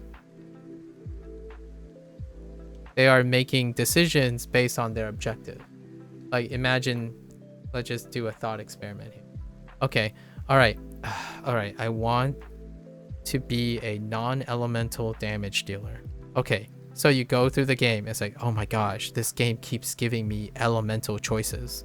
It just keeps giving me elemental choices. That's fine, I'm just gonna skip these choices. Attrition. So at some point, you gotta know when, like, you're sacrificing too much, right? Imagine, like, this thing. Okay, I must learn Japanese the ideal way. It's like, oh wait, but that's not the ideal way. All right, I'm gonna skip that. I'm gonna skip that. All right, I might as well just not start learning Japanese, because there's no way I can learn it the ideal way, so it's not worth my time. So with every passing day, it's attrition, because with every passing day, you aren't achieving your objective. Right? That kind of thing. This is great. I think this game was far more stimulating. There are other games like this that I've played recently that is kind of like this. And I'm not going to talk about them here. However, I think my daily driver, Hearthstone, like Battlegrounds and whatnot, kind of scratches this itch, quite a lot.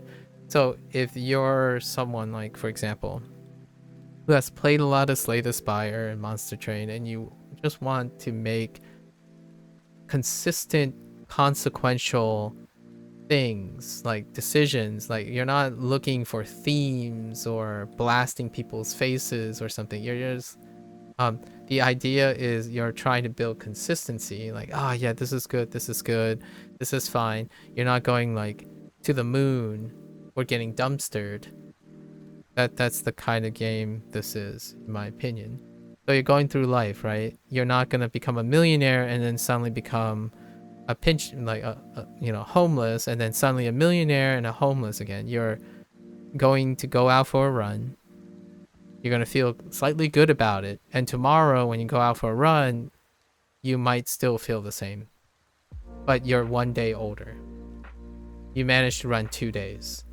That's still greater than 1 day. That's kind of the philosophy of this game.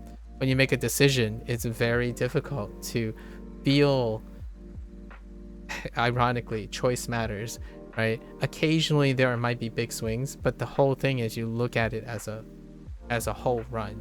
It's not every particular moment that leads to some sort of ideal based thing. And with that thought, it becomes incredibly consistent.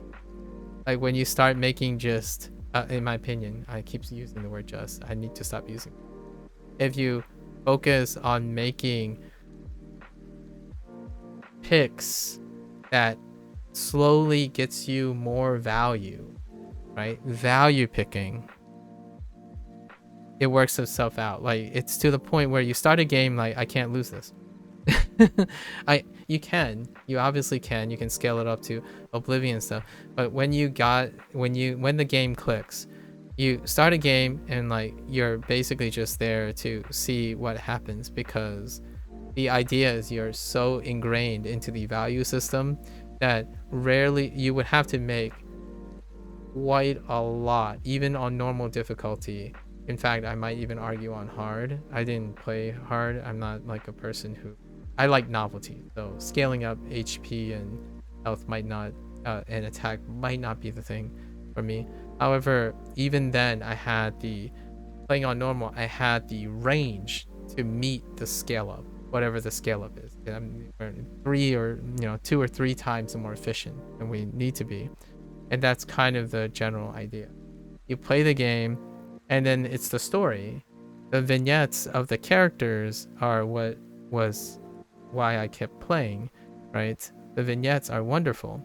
And that's kind of a subtle thing, but generally in both cases, deck builders tend to only have room for vignettes, right? So when we're talking about looks and sounds, looks might also include story, right? Story in it. Usually these are kind of a back burner. Sometimes you get lucky and there are like artists turn developers or musicians turn developers. Usually though, deck builders are mechanically focused. And then occasionally you have story writing or vignettes that are interesting. And to me, I'm putting stories in blue because there's more here with story writing and humor. It could be an overseas thing. Then Slay the Spire. Can someone tell me, what do you think about Slay the Spire's story? Right. And then even then, like, you still have things like Across the Obelisk, which makes the attempt at the fantasy setting to tell something. And there's Gordon's Quest, which kind of goes even harder on that. Griftlands done. So oftentimes text-based, it has diminished return because it's not really trendy to have like text-based stories in a genre that the trends, if you look at the trends, it's largely hyper-focused on its mechanics, right? So oftentimes I definitely feel empathy for the developers who would place a lot of time into looks, sounds, and story, which I absolutely love. I am a person who actually spend more majority of my time playing story games, narrative games, and that is almost entirely predicated on story, looks, and sound, as opposed to mechanics. From Deck builders are probably the most mechanically heavy, or roguelike run-based games are the most mechanically heavy things. And even then, people don't even think about mechanics this way. They think about mechanics in your input. I separate input from mechanics. There is inputs, like, you know, dodging when, recognizing when to dodge and stuff. Those are input skills, as opposed to mechanical understanding. Like, you don't have to understand the mechanics of a boss to be able to feel when to dodge, right? In my opinion, there's still, you could call them input mechanics versus intellectual mechanics, or like this type of thing, and it always scratches my itch. Right, that was a long digression on that one point. We're almost at 2 hours. So I want to hit a few more. These things are, I rarely ever cover the topics, all the topics that I want. I like to hit on as many as I can to elicit things. So if any of this is interesting, right? Like if you're weighing on the blue side, you're weighing on the blue side, or you're weighing on the green side, that's kind of what I'm going at. So if the green side seems very appealing, probably not for you. Let's do it in red. If you're weighing on the green side, probably not for you. Oops, I can't spell you apparently. Not for you. If you're weighing on the blue side, like any of this stuff is kind of interesting, this game might be for you. Like, try it. Right? Try it. If any of the stuff that I'm saying on the left side is interesting.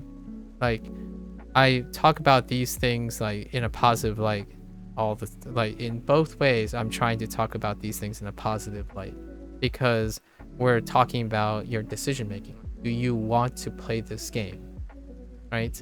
So on the right side, oh, Slay the Spire is amazing. I'm just saying, like power fantasies, archetype farming, relics, feeling like a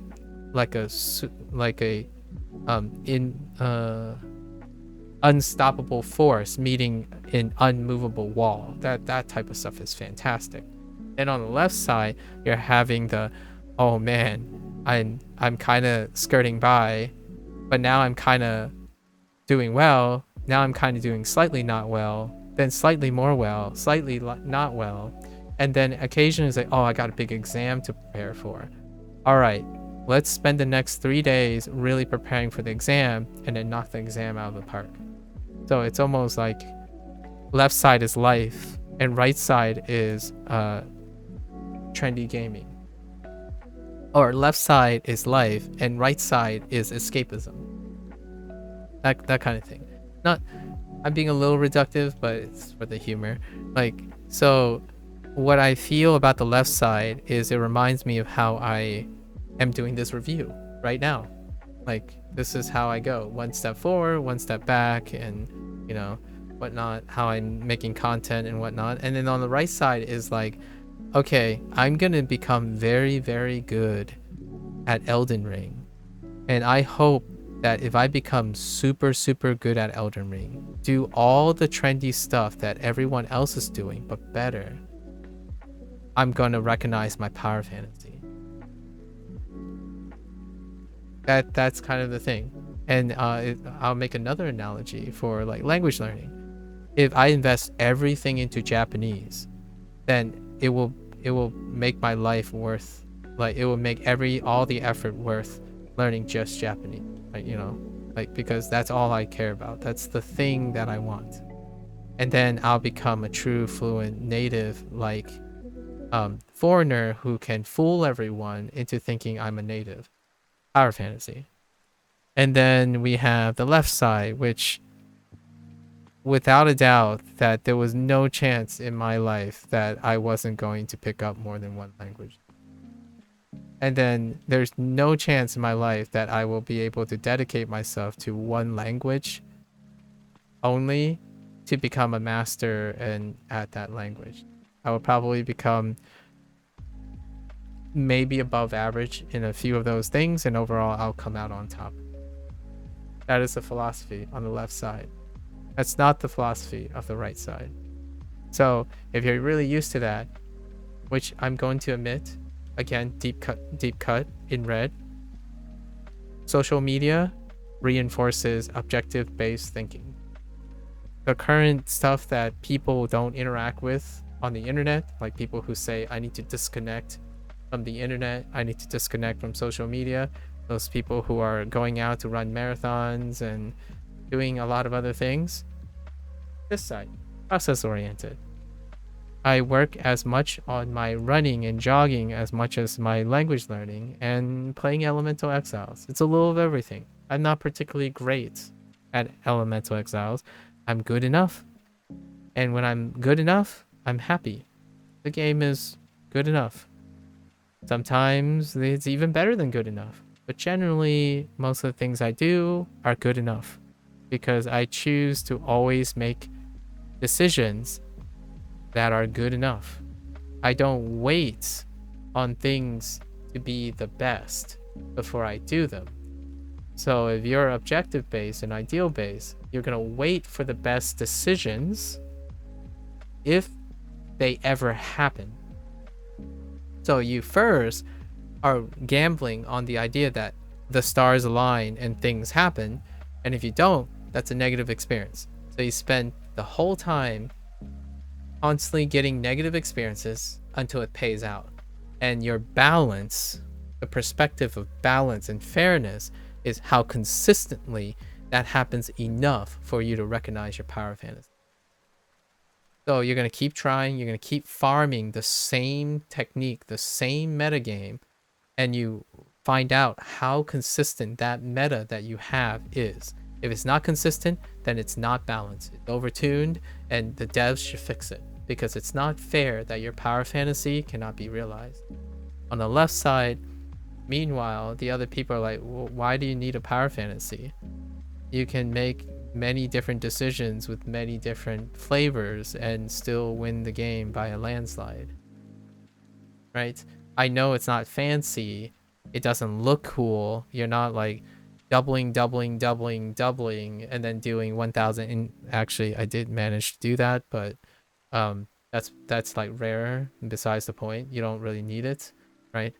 That was still funny that I could manage to do that. That's great. That's a little like glimmer, right?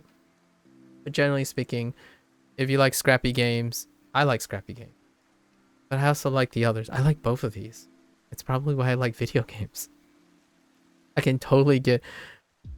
I physically and literally giggled like 4 times when I achieved the power fantasy in Elemental Exiles. That's how rewarding it is. To me, that's a deep cut into life. You don't get those situations very often. You work day in, day out on a job, and maybe one day your boss is like, my man, I saw you working hard. Those 5 years, you deserve it. Here's a promotion, and you're on a power trip for the next maybe for the next year until you realize now you want another power trip, right? That kind of thing. I want to highlight one last thing that makes all of this makes a lot of this consistent, and it's not going to be the story. I quite like the vignettes. However, it's pretty clear that Daniel likes writing humor, and I hope he continues to like the humor really shines. I really, let's take a small nod to the story. The humor really shines.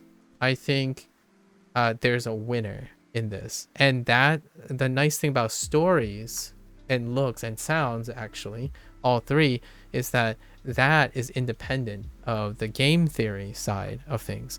So I look forward to him writing more content, because it was pretty clear from this experience Daniel knows what hit and resonated with him as he experiments with all the vignettes. I think for many indie developers' first game, vignetting is wonderful because it allows you to experiment on what you're like. The looks and sounds, not as much. However, obviously he was not prioritizing the looks and sounds. Sounds were sufficient, probably asset packs, right? And so does looks. Now, there was a little grievance, which I totally agree with him. The optics didn't favor him when the GUI, the user interface, right, resembled a certain game, right, resembled Slay the Spire. So the optics kind of might have been a little disfavorable, and that goes a long way. I know it can be tough to foresee these kind of things. It's pretty wild how crazy like first impressions from looks, sounds. I mean, in this day and age, a thumbnail is sufficient to inform someone of everything they think they expect, right? So it's kind of tough. It's a tough learning lesson, I suppose, and it still is, because I mean, I make thumbnails every day, right? Or I quote unquote make thumbnails every day. I have a social experiment going on with how thumbnails appear in my YouTube channel. So here we go, like sound. So those are things that can go efficient. I hope the story becomes that way, because there are clear winners. I absolutely love the little like almost anime spin on a Western fantasy, like when Linda sounds like an office worker, right? Like a secretary office worker who's trying to make sure that the moon god gets proper reception to ascend the apocalypse. That's fantastic.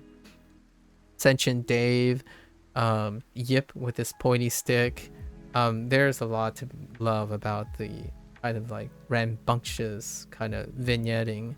So that's a little small nod. One last thing I want to highlight, and I think this encapsulates a lot of the things we talked about to bring it all together, and that is what I would call the combo system. And I know this sounds like, wait a minute, MAKU, you just said that there's no, like, the comboing system is, you know, on the Slay the Spire side. Now, hear me out. We're talking about more like combo system from a boxing perspective. So like a 1-2 combo, not a combo in which, you know, you decide when you stop. Like, oh yeah, all right, hang on, hold my beer, and then you like spin around, do a tornado, do a backflip, and then go to the moon, come back, run at the speed of light, come back, and then now you have like 1,000 strength, and then you hit the boss for one. You tap the boss once and it's dead. That's not the combo system I'm thinking of. Right. We're talking about balanced combo system. And it's still not that balanced, by the way. And it's not balanced in the terms of it's unfair. A lot of time, balance has came up so many times, or more than I expected, actually.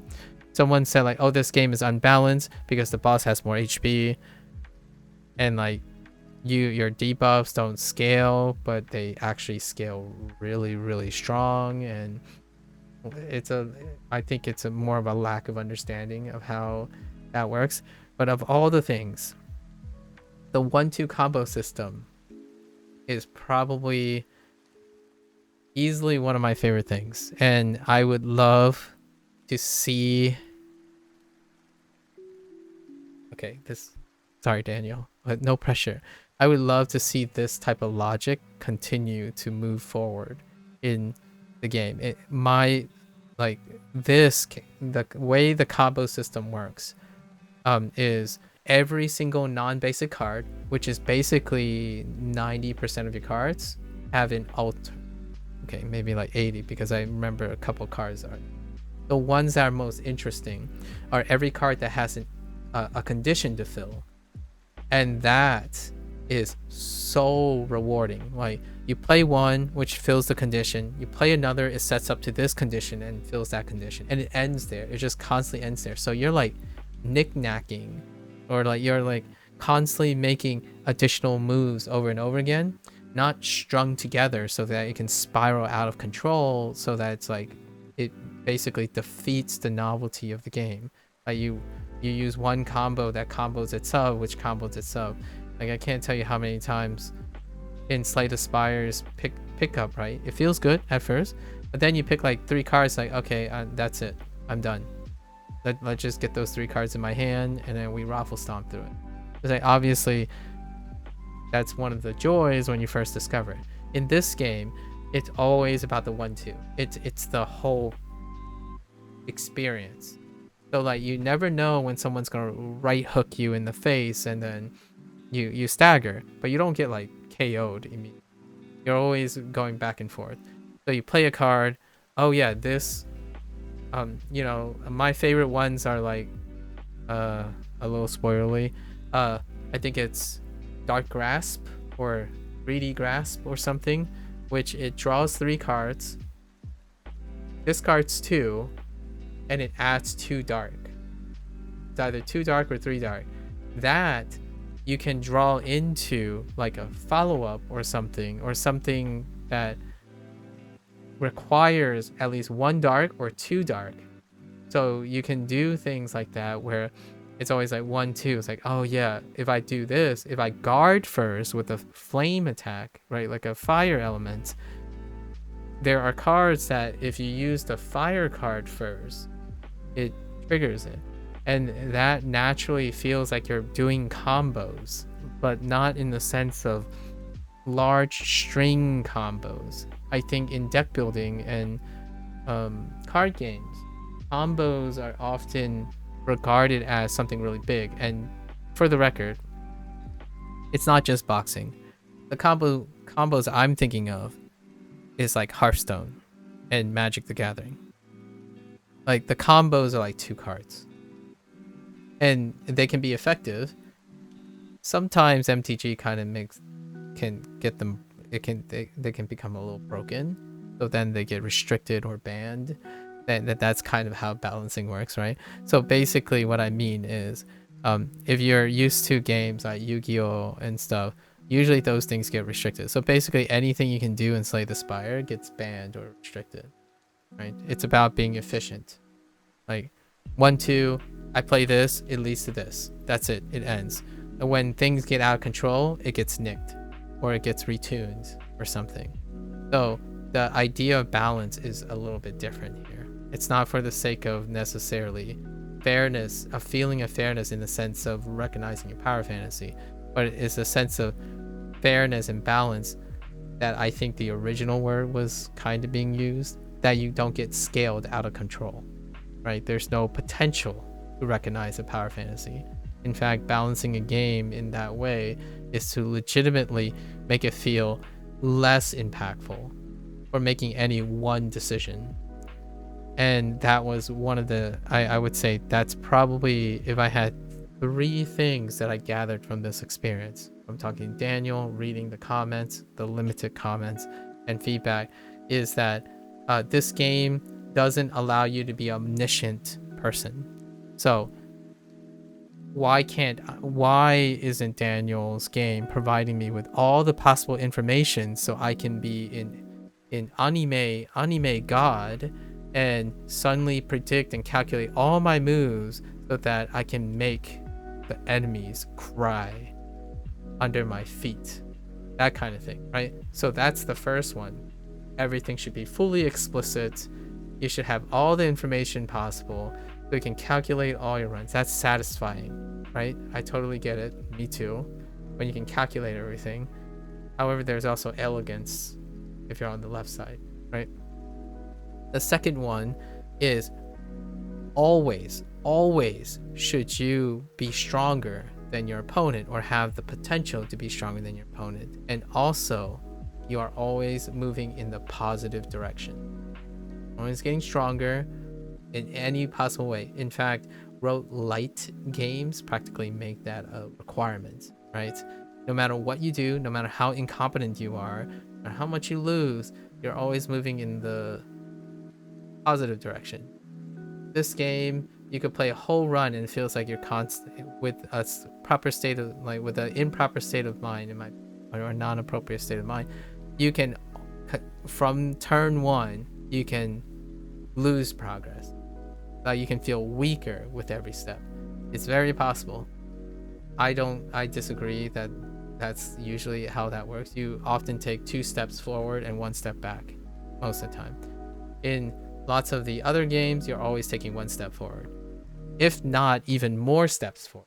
Sometimes you take one step forward and it's not enough. You need to take 2 steps forward all the time. But the idea is you're always taking more steps forward.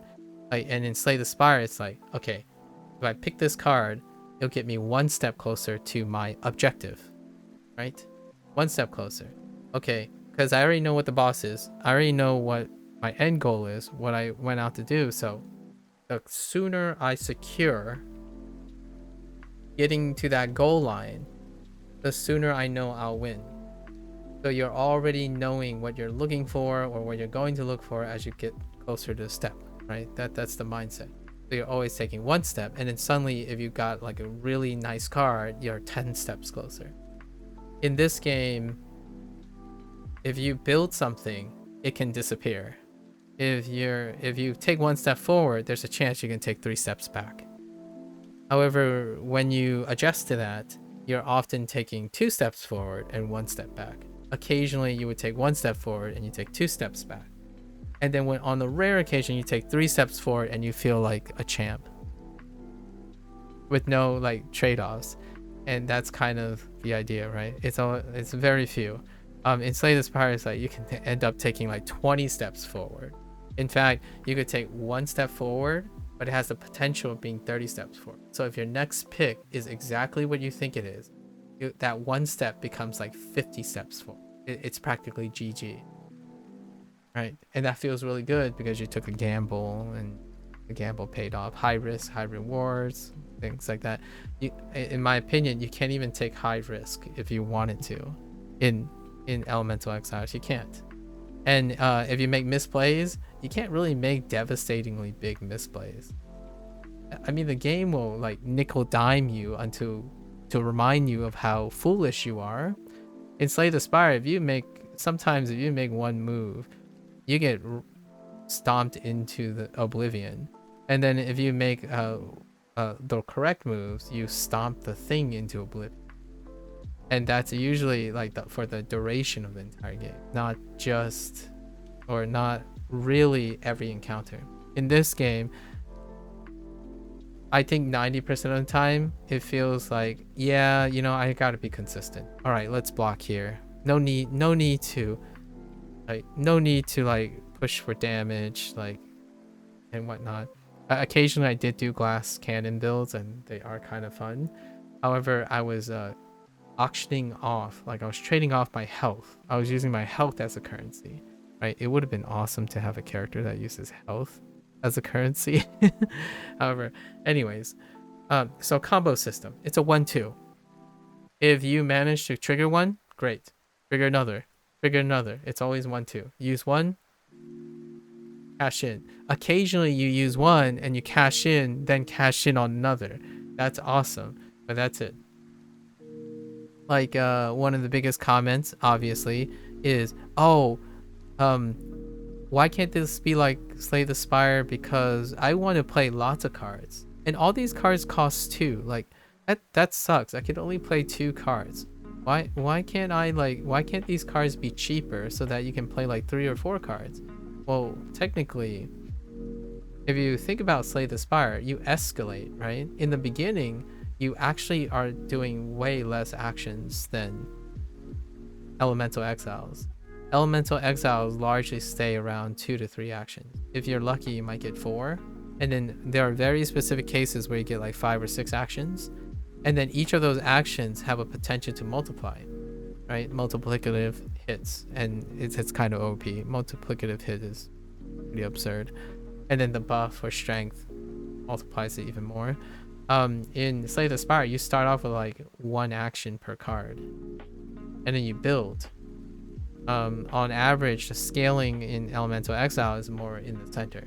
Eventually, near the end game, second act or third act, Slay the Spire's action like spikes up and it just goes off into oblivion, right?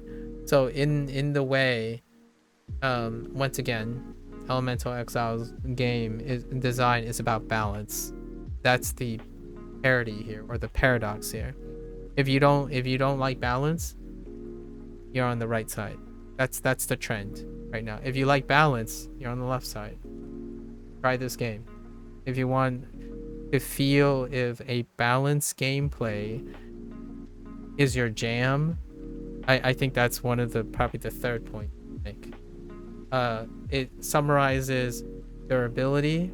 It summarizes durability, temporary blessings and curse, um, trading off your cards, the combo system. I call it the 1-2 combo system. That is summarized in the third point, balance. This game is probably to a fault focused on balance.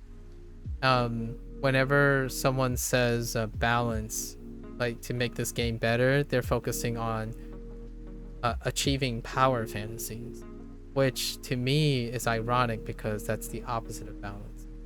Like you're constantly suggesting you want to balance this game by introducing changes that makes it imbalanced. As in, I want my blessings to be permanent. Like I can't even imagine the moment you enter a store and you get like aggressor's blessing and you get to keep that, the game is over. You go straight to Fred and you win. You probably could win with basic cards. Like the moment you get 2 blessings, the game is over. Right? So that type of like comment about relic system, your cards always get better, well then it's dull because it's, I mean, let's just say it's already, for a lot of people, it's already dull because all the combat is not exciting. It's not super swingy. It's super meticulous and small. They're all small skirmishes, right? And they're unique skirmishes. They're rarely ones where like, oh, here's the cannon fodder, right? The cannon fodder is supposed to help you prep to go against the big dog. You can't run by the enemies to get to the boss, which is the main event. So a little nod to Souls-like game again. Small enemies, when they become very important and get in your way, it kind of feels nice to some extent, but also frustrating. And then you have a Souls player who would run past all the enemies because the only thing they care about is the boss, right? Now imagine if you had to tackle those enemies, and those enemies are meant to make you a way to prep for the boss. Then you're closer to Elemental Exile. It's a means to an end. It's kind of like saying, I want to become a fast runner, but I don't want to train for running. I just want to do the running in the setting I want it to be. So to me, maybe a more real world as example, I want to learn Japanese by doing the only way I think you should learn Japanese. Move to Japan and talk to Japanese people. And then you start talking to the left side and say, well, how many people can do that? Well, I certainly can't do that. I don't want to uproot my life and do that. So what's the next best thing? Let's go look at my list of options. If I add all these options together, can I still get to that goal? Sort of, but not that ideal goal and still come out on top? Yes, I can. If the opportunity was offered to me, oh, heck yeah, let's go. So, Slay the Spire, ideal objective based thinking, Elemental Exile. And I'm already past my time limit, so we're gonna wrap this up soon. I'm gonna look forward to how many times I can refer back to this experience. I think it's incredibly brave. And again, I want to show my appreciation for the indie developers who basically, if you're a solo dev, it's basically you making all the decisions and you making the only perspective, and it's a tough act, right? Sometimes having another partner or having another like colleague to work on things, you may see or consider these things more, but then it kind of possibly adulterates the passion project. This, to me, the right side is so much more powerful than the left side. The left side reminds you of life's decisions, right? It tackles the psychological approaches that deal with being consistent with small decisions that lead overall over time lead to a bigger impact or no a palpable impact. And the right side is gaming heaven. It is the escapism's paradise. You play video games because you want to be powerful. So that is kind of why not only is it a legacy thing, right? For the players, it is a trending thing. It is this kind of thing is fairly novel, as in not trending. It can be successful on its own. However, it rarely ever competes with something that is trending. So, if you have a game, it's an indie game, it's likely going to fill in this category. So, before, it's kind of ironic because Slay the Spire is indie, technically. However, because of its trending gold standards, it is de facto the mainstream example of within the context, like relativity, right? So when someone says, I want to play Elemental Exiles, you're like, what? What is that game? And then my first thought is, what are the optics that you require and awareness to get your game to say like, hey, this is an indie of an indie game. Like it's an indie inspired by indie, which can often no longer be considered indie because Slay the Spire is effectively mainstream for deck building. It's kind of like when someone says, oh yeah, we're releasing an action roguelike, right?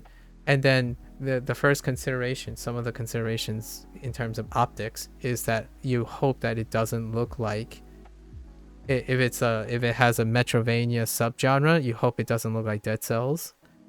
And then, or you try your darndest to not make it look like Dead Cells if you're trying not to be Dead Cells, right?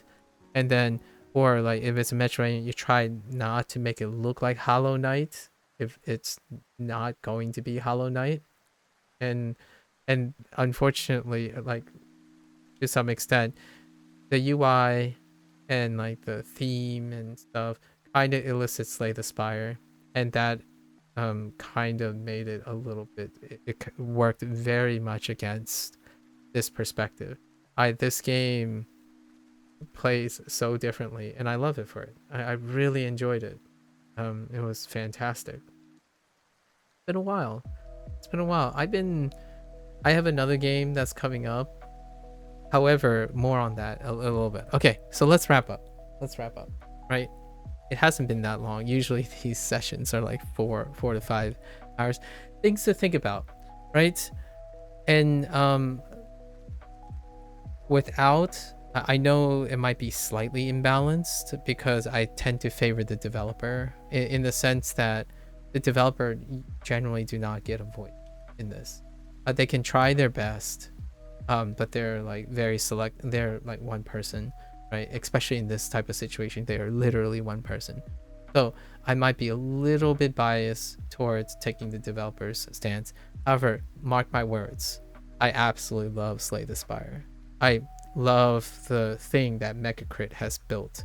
I actually played tons of it. In fact, after Slay the Spire, it was immediately to Monster Train, and then the rest is history. So the whole idea of being in this position now is no short of being inspired and being addicted to the bandwagon. Now at the same time, I liked Slay the Spire when it was Elemental Exiles. Like that's a deep cut. Like think about it. Consider the perspective here. I liked Slay the Spire when it was in the position of Elemental Exiles. So at some point, there was a time, because I used to play like MTG and Hearthstone, like MTG largely, and then like I played tabletop games like Dominion and like different digital versions of deck builders, and those deck builders didn't quite like, they were legitimately very popular outside of digital age, like out of the digital things. But then Slay the Spire came along and Megacrit knocked it out of the park. Then other games also knocked it out of the park. I can tell you now, if you think you like Slay the Spire and you play Monster Train, we're gonna have the same discussion again.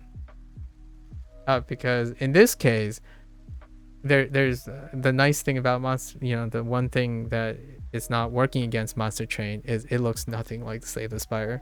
It sounds nothing like Slay the Spire. And it has a story. It has a non-existent story like Slay the Spire. So you don't have any predicate like legacy other than it's a card game. And boy howdy, if you're saying that because it has cards it looks like Slay the Spire, then you're on the casual side. So that's perfectly fine, right? If someone says, oh yeah, this looks like a Slay the Spire because it has cards, then I personally think the devs have very little to worry about in that case, because if they end up playing your game, they will realize that, and they are interested in it, they'll realize that just because a game is, like a game is depicted with cards, it won't feel the same. And in a way, if they still don't like it, they're probably not going to like card games in general. So in a way, it's a mutual dislike. If someone was able to generalize that much and then invest in it and come out with a even more powerful nocebo effect, then I think it's reasonable to say that you gotta cut your losses on that one. So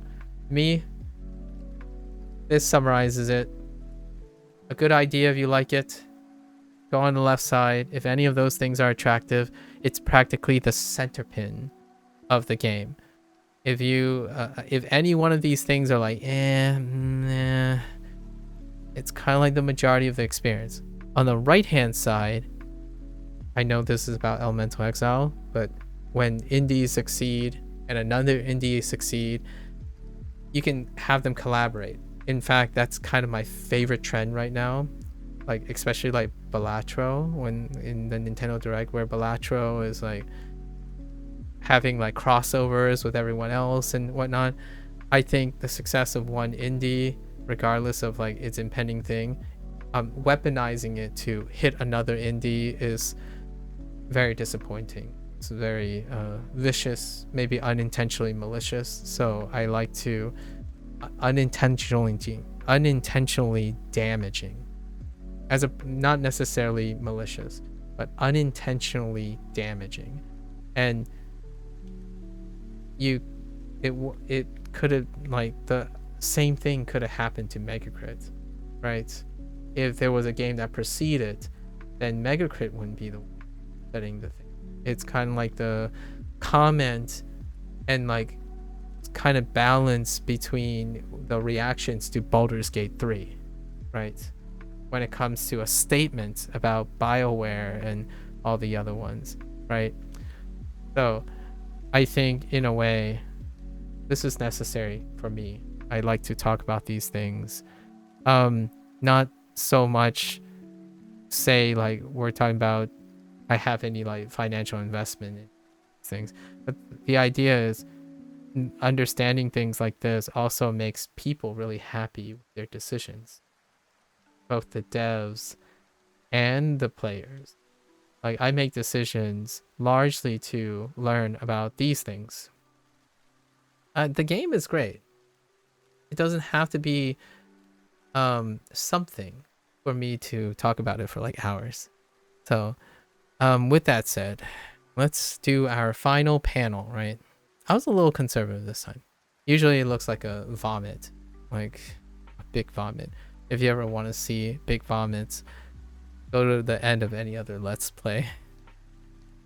Okay, so here's my this is where I give, like, you know, the hot take thing. If anyone ends up skipping to the end, which I naturally presume lots of times they skip through or don't even bother, this is where I get my thumbnails, right? I'm gonna give like a rating, my personal rating, as a number for all the following reasons, and then maybe like a little closing remark, and then maybe like a perception rating from a casual and a legacy, right? Legacy player. Outside of that, and then some maybe future thoughts, right? Future thoughts. So what is my rating, right? What is my rating? And these scores don't. I know this is gonna deflate the next couple things I say, but scores are arbitrary, really. This is my rating anecdotally, as in, um, regardless of what this is, I tend to recommend games by targeting the appropriate person. Targeting the appropriate person. So in no way does my score have any implications on whether I would play a game or not. The idea is my score is my perception of what is offered for the appropriate person. So the appropriate, I spelled appropriating. Don't worry about it. Appropriate person, and how does that stack up with other games that specifically target the appropriate person? And then we have the casual rating, which I think what people will think if they find this game. So the appropriate people that find this game, and then the legacy rating, which are people who are, this game isn't necessarily targeting, but because of like exposure and stuff, they still play it expecting something. So I would say, and then these are more like rated out of 10 people. So for me, for example, imagine out of 10, right? Out of 10 people. So if there was 10 versions of myself, my rating, if there were 10 versions of myself, I think 8 out of 10 of those will be satisfied. What are the other 2 out of 10? Probably scope. So like I said, I like a lot of the ideas.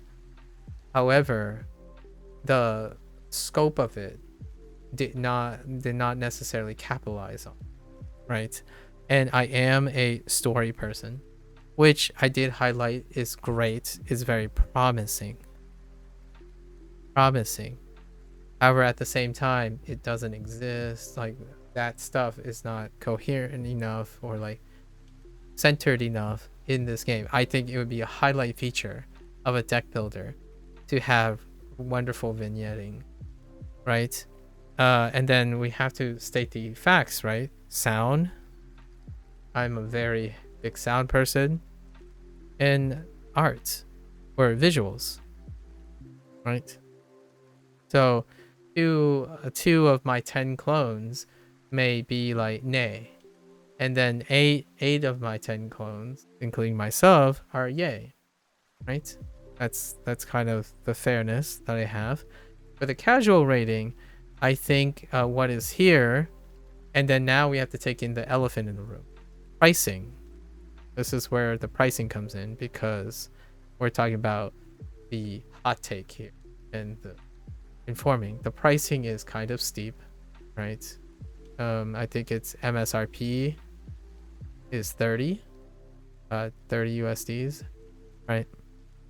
So we have to take that in account, because casual ratings and legacy ratings, talk about someone, I received this product for free. We've cleared that already. So all of this is predicated on the idea that some Daniel solicited me, and that will factor in to this. So we have to make that disclosure.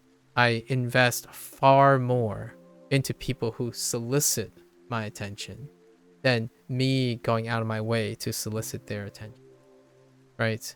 And I haven't ever solicited anyone for a game attention. So it takes a lot to say it means an incredible a lot when someone says, "Oh, wait, I know something about you and I want you to try this," as opposed to, like my language learning experience. Someone says, "Oh, here, I'm going to give you some advice." And it's like, "Oh, okay. Did I ask for advice?" Like, no, but hey, I just want to help you out. It's like, I didn't really ask for help, but all right. Like, what? Why are you giving me such an attitude? And it's like, I'm only trying to help you. I'm like, okay, but I didn't. That kind of thing. So, I love, and I will double down, return on investment for sure. When someone comes up and say, "Hey, I've noticed you do this. Would you mind X, Y, and Z?" And I'm like, "Heck yeah," because you gave me the time of day. So, with that said, that did happen, and that's why I wanted to keep that in mind. I actually wouldn't mind spending $30 on it if I were even aware of a game called Elemental Exiles before Daniel, right? I'm incredibly manic. I'm incredibly maybe attention deficit starved and whatnot, like in terms of the way I think. There's a chance I wouldn't have ever encountered this. So solicit away, I suppose. Anyways, for the casual rating, now this is what we talk about. We have to factor in the cost, the optics, the genre, as in the deck building genre, how selective it is, how pre-selective it is, and what are the chances of the type of people that would eventually encounter Elemental Exiles. I would say like it's probably like a 7. I'm hesitant to say a little bit lower. It's like a weak 7 out of 10. And the reason why is this genre, like deck building, deck building genre in general, and especially roguelike. I'm gonna take it back. The score. It's probably gonna be a 6. A 6. The reason why I'm saying this is psychologically, deck building in roguelike, especially roguelike deck builder, is not a casual. It's not a casual genre. It's super self-selective. It's kind of like saying, oh, Souls-like game is casual. Even though it has like millions of players, right? Like for example, Elden Ring has like 3 millions of players, but we're not talking. Those 3 million players are already bought into it. Actually, because of Elden Ring going more casual, right? They actually scaled back and made it even more accessible. When you go think even like further back to like Dark Souls, it is inherently self-selected. It's almost like indoctrinated, right? And deck building is one of them. Deck building in its own thing, it's heavily trending. So like breaking the mold and attempting to break the mold is gonna shoot your casual score down, and your legacy score. So we haven't gotten to it. Shoots your casual score down is because this is a very self-selected population, and because it's a self-selected population, it's very hard to get casual attention, right? And what I mean by that is actually legacy works to the favor of deck building, roguelike building. Casual people, when they see a card game, it can be very off-putting. Like it can be lots of reservations. And then when they go into the deck builder, the uninitiated, maybe 6 out of the 10 would be initiated into a game, like especially when you throw out the power fantasy and stuff. There's a reason why, like in my opinion, Slay the Spire became mainstream. It is like with the times. It's like associating with the psychological behavior that involves with gaming, while the casual side, we're talking about like mobile gaming, right? Mobile gaming. Um, not going to punish you, right? Really hard. And to Daniel's credit, there was a lot to mitigate that. However, it's complex. I know how that sounds in a sense. We're not talking about complex in the sense of there are a lot of keywords and whatnot. It's complex in the sense that there are a lot of nuance. This game is built on nuance. And when you're on nuance, as in making value plays and looking at stuff, that nuance require a lot of tutorials, which Daniel is going to try to resolve in the future, right? And things that are not intuitive per se to both, because he was breaking the mold with Legacy, but any new players, like uninitiated, will find this even less approachable, right? Even less approachable because you're tackling a nuance of a nuance population already. Deck building in roguelike was already not very accessible, just on the principle of its gamery vibe. Like the thinking involved deals with a discipline that is not very common. It's great to make video games around. Like game theory is so good with representation of designing things around deck building.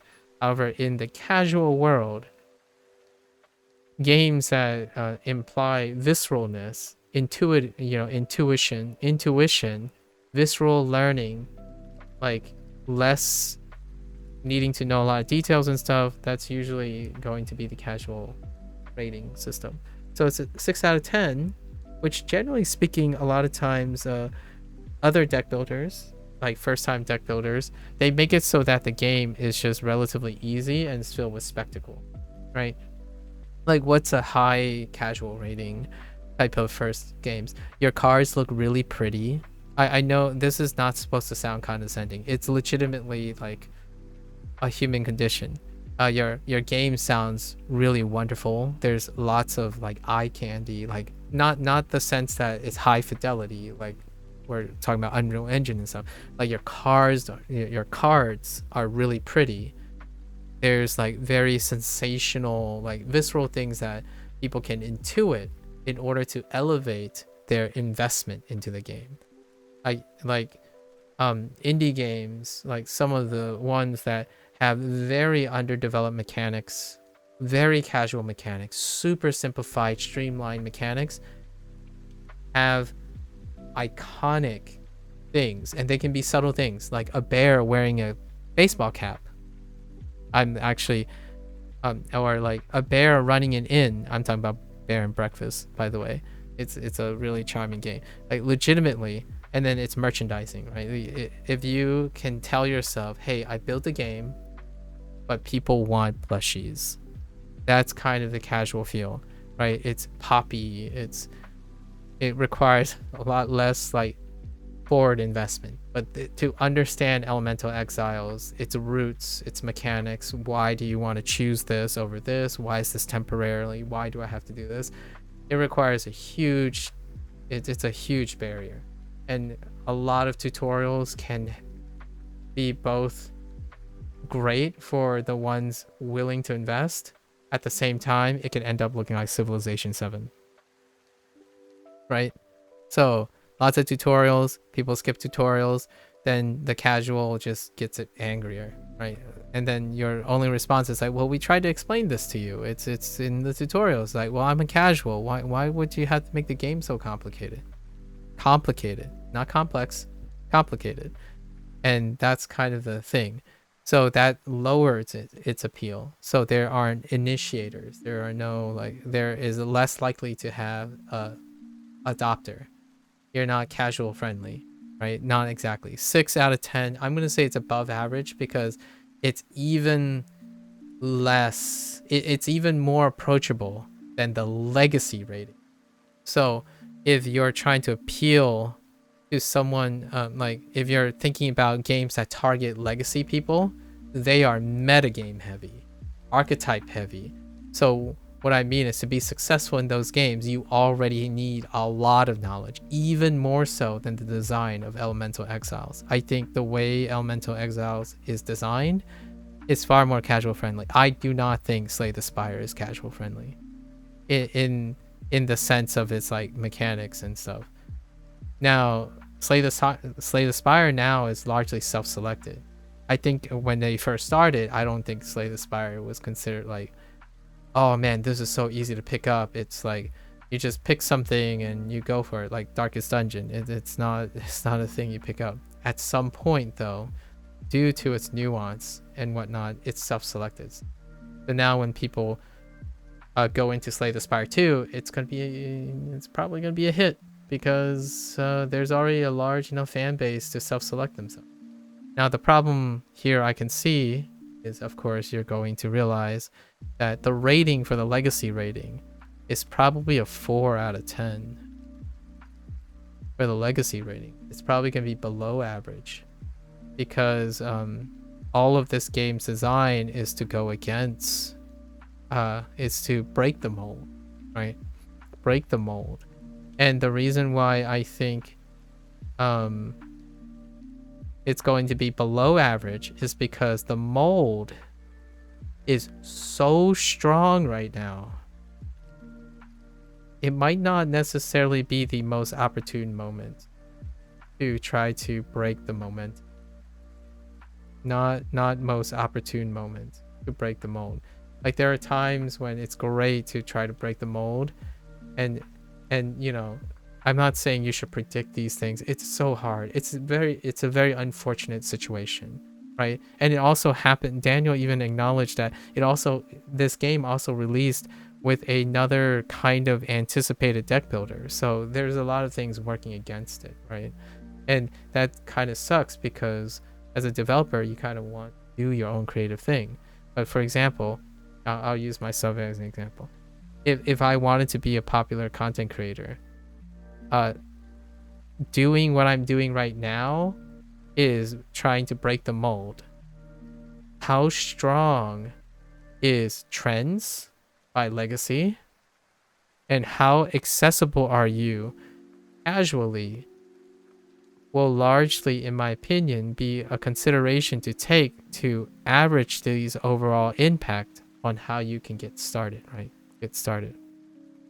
So one of these often have to give, right? Either make like streamline your deck building to the point it's stack lands, for example, where you're basically doing one-click functions and like viscerally representing things with a hyper streamlined design where it makes it incredibly casual friendly at the expense of your own creative liberties, unless you're a developer that loves that, right? So in this case, I don't think Daniel struck me as one that likes to streamline so that it's like a clicker, like a cookie clicker game or something, right? And then in Legacy, for the Legacy thing, it's so strong right now. It's to the point where some people are kind of sick of it, where like, oh yeah, every game is Slay the Spire. Every game is related to Slay the Spire. But, you know, everything uses that system. It's still pretty strong. And I could kind of understand that you take a bet. You hedge your bets. At least this is the impression I'm getting. You hedge your bets that there's fatigue now. There's fatigue in Slay the Spire's design. Like it's not it's maybe growing not strong. So the idea is, if this, in my opinion, if I felt comfortable in saying this would be a 6 out of 10, like hypothetically, then it's a win. Provided you have picked a genre, an optics, where the vast majority of the casual ratings would find it approachable. Then you have new players. You can establish a new community with your new players, and you didn't break the mold so much that you're fighting an uphill battle with standards, right? And these things will change. I don't necessarily think right now that the standards are so fatigued that breaking away from them will be a tough thing. I think it's still about 4 out of 10. I think a majority of people still want more of various things. So in a way, I personally actually have nothing to say about any detractions regarding breaking the mold or appealing to casuals. I actually think I respect that if some casuals are the uninitiated have some semblance of time, but it's gonna be tough. This is why it's a 6, maybe like 5 hours. There's a high chance that those 5 hours would be enough to keep the person playing for the uninitiated. 5 hours is a lot, though. It is a lot. That's why I'm saying about 6 out of 10. 6 out of 10 people, if they can pass the 5-hour mark, this game has quite a lot of charm and a lot of things to like expose someone to a different type of deck building. In fact, I might even think those 6 people, if they like this game a lot, they might be a little shocked when they play like other games like Slay the Spire and Monster Train and whatnot, and they're gonna like those games as well, but you'll be the founder, right? This will have the founder effect, so that you're gonna be the point of comparison. Like Elemental Exiles can be the point of comparison.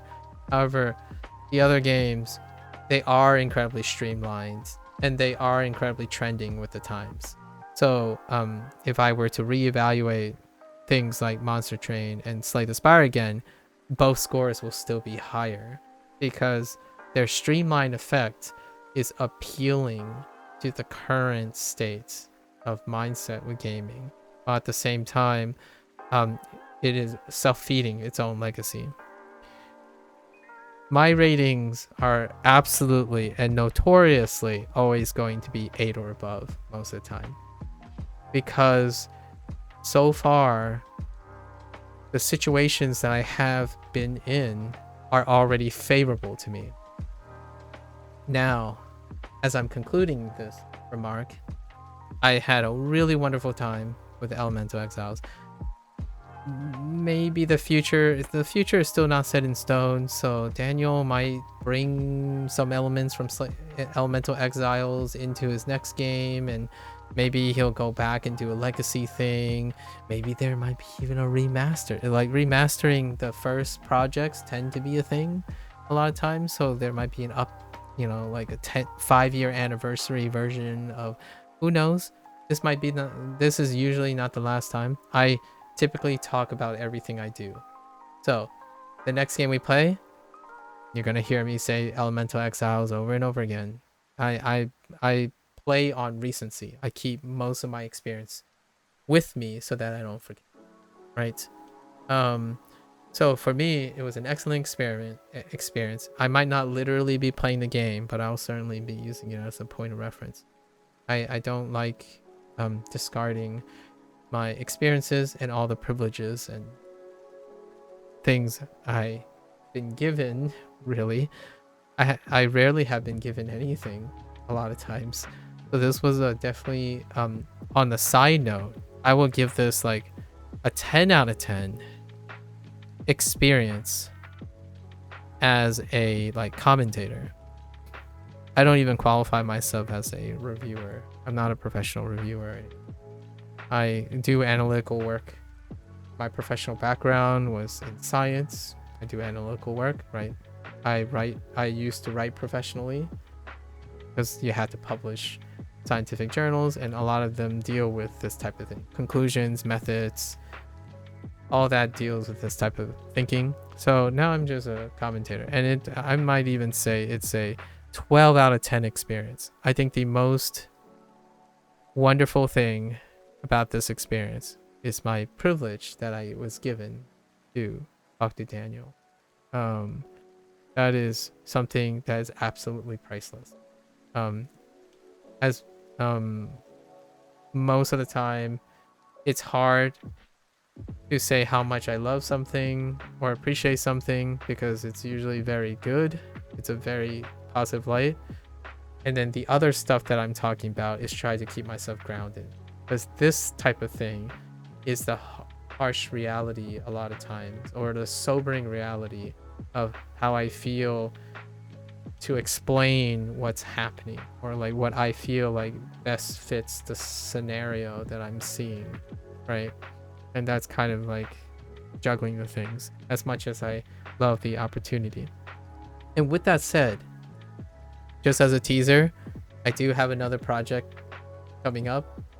I did have I bought the game Cobalt Core, right? It was a deck builder. It has a different spin on it. However, I have a side note now. Yesterday, I have yet another sidetrack. So, just to end things, like where am I going in the future? I have been approached again. And this time, it was just one sentence. It was one sentence. They saw my Elemental Exile like this stream, like this content, and they wanted me to, they solicited me, which I'm going to take because it doesn't happen very often, for, let me just quick plug, I suppose, maybe like a self plug. I don't know what. So, I've been approached. It's a very, very usual standard type of email, but they did say that they saw my Elemental Exiles thing, which is this, so it's relevant to this. And it's from a multi-cell game. Multi-cells game. I'll probably talk more about this tomorrow. Right? Oh, multi-cell. One singular. Multi-cell game studio, right? Game studio. And they have a deck builder as well. So, no. Deck builder, Cobalt Core is going to have to wait. I don't know what is the coincidence here. I literally bought Cobalt Core. And the moment I decided, oh yeah, it's time, because my language learning is pretty steady now, I was gonna say I'm gonna start it, and Daniel somehow magically timed it so well that, oh yeah, I'm in the mood to expand and to incorporate deck building again, right? And now, right as I'm about to write this review for Elemental Exiles, this very day, yesterday, we have another deck builder, and this is going to be a very different experience now, because this deck builder is the second time, technically.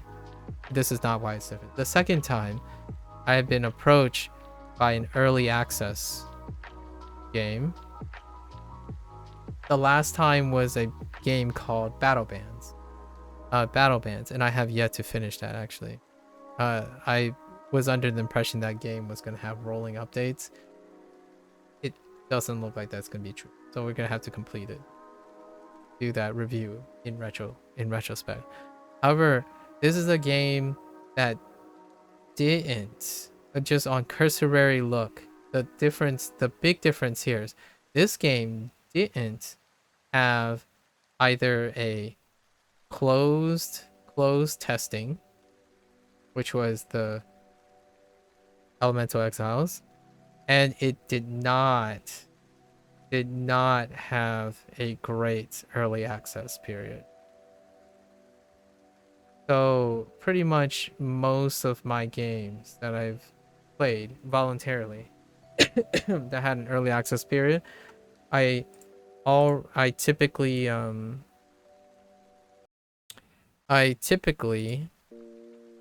research, I do the optics thing. I look at how the developer is interacting with the player, and then looking at their roadmaps and gathering the stuff, right? Doing that whole thinking thing. And then I would buy in.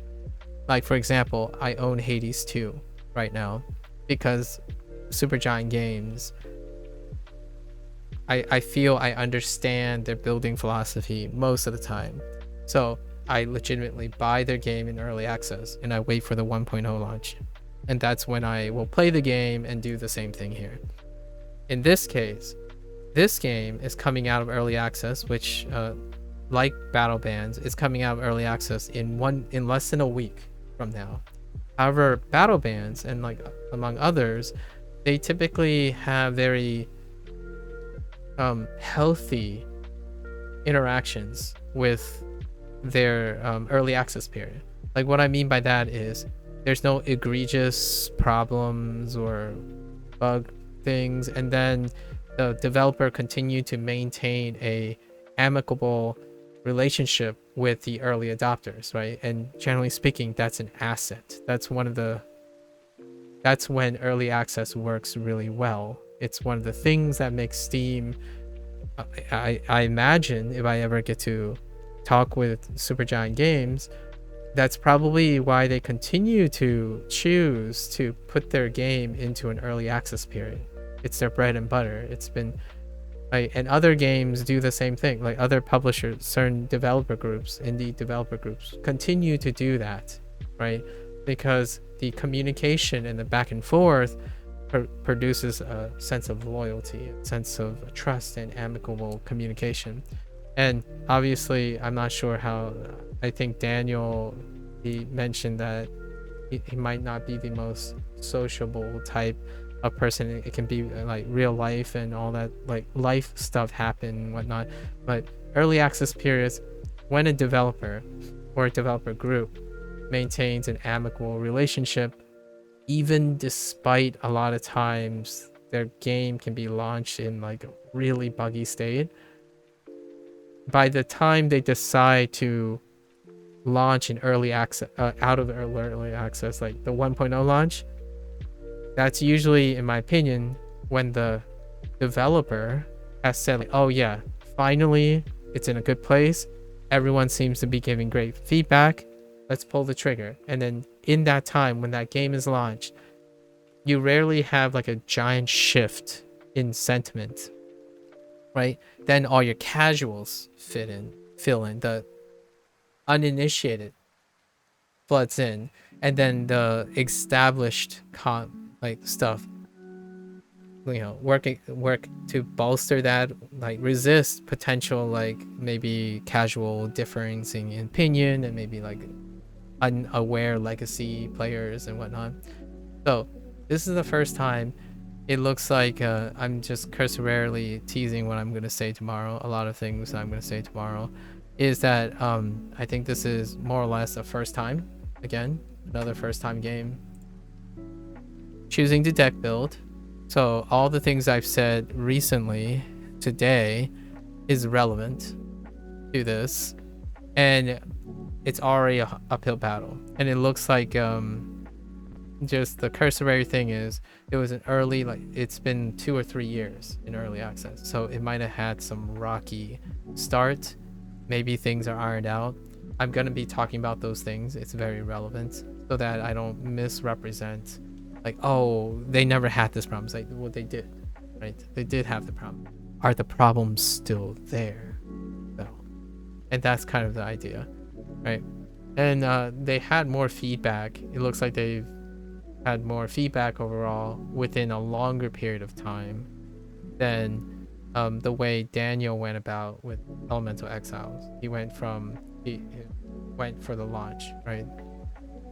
And that's a really cool thing because now I can compare and contrast whatnot. So that's kind of a teaser for next time. It's a game called Corpseman, right? Yeah, the Corpseman. I really dig the concept, the Corpseman. It has a weird like niche. It's kind of nichey. We'll talk about the subject matter, and the presentation is quite unique. But the idea is it's making it unique. So the question is it casual friendly? Because oftentimes uniqueness makes the barrier for casual friendliness not as approachable. And then how much of legacy does it appeal? I like to think that hopefully, in my opinion, if the rocky start was due to bugs, bugs, typos, like QCing things, and they are remediated, it's usually pretty pretty great. If it was like fundamentals like this stuff is really hard to change by the time you get to launch, right?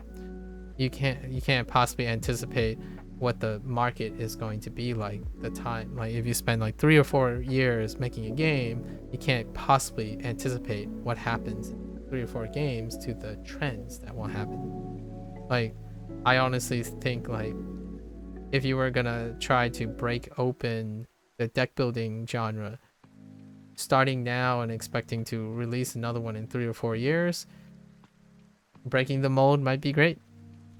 I would give it like about 10 to 20. It's a huge range, but there are a lot of things to take into account. I would give it like a 10-year cycle when it comes to like a really big standard hitting a subgenre.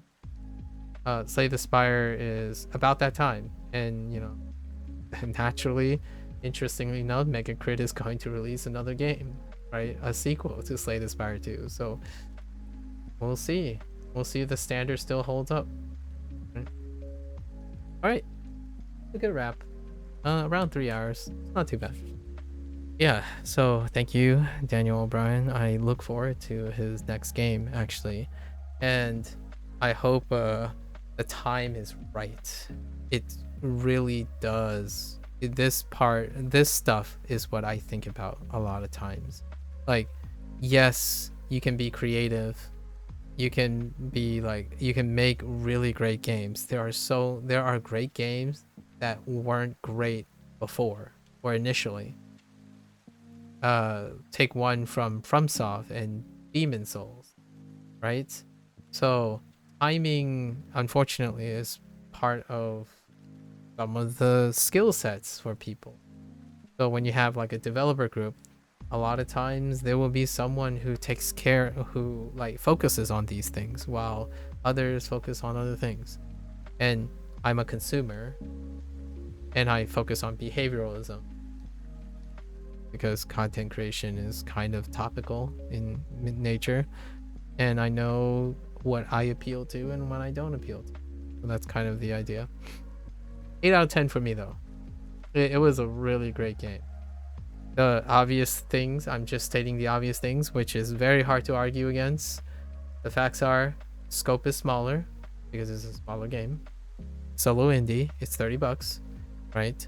Story, promising, a little uneven, of course, because due to experimentation. So that's a natural, I hope, reasonable concession. And then sound and art, naturally, right? That's a differentiating factor. Okay. With that said, thank you for listening. That's it for Elemental Exiles. Right now, we're gonna switch gears. Thank you. I want to start the next project tomorrow. Hopefully. We'll see. I want to start projects right away.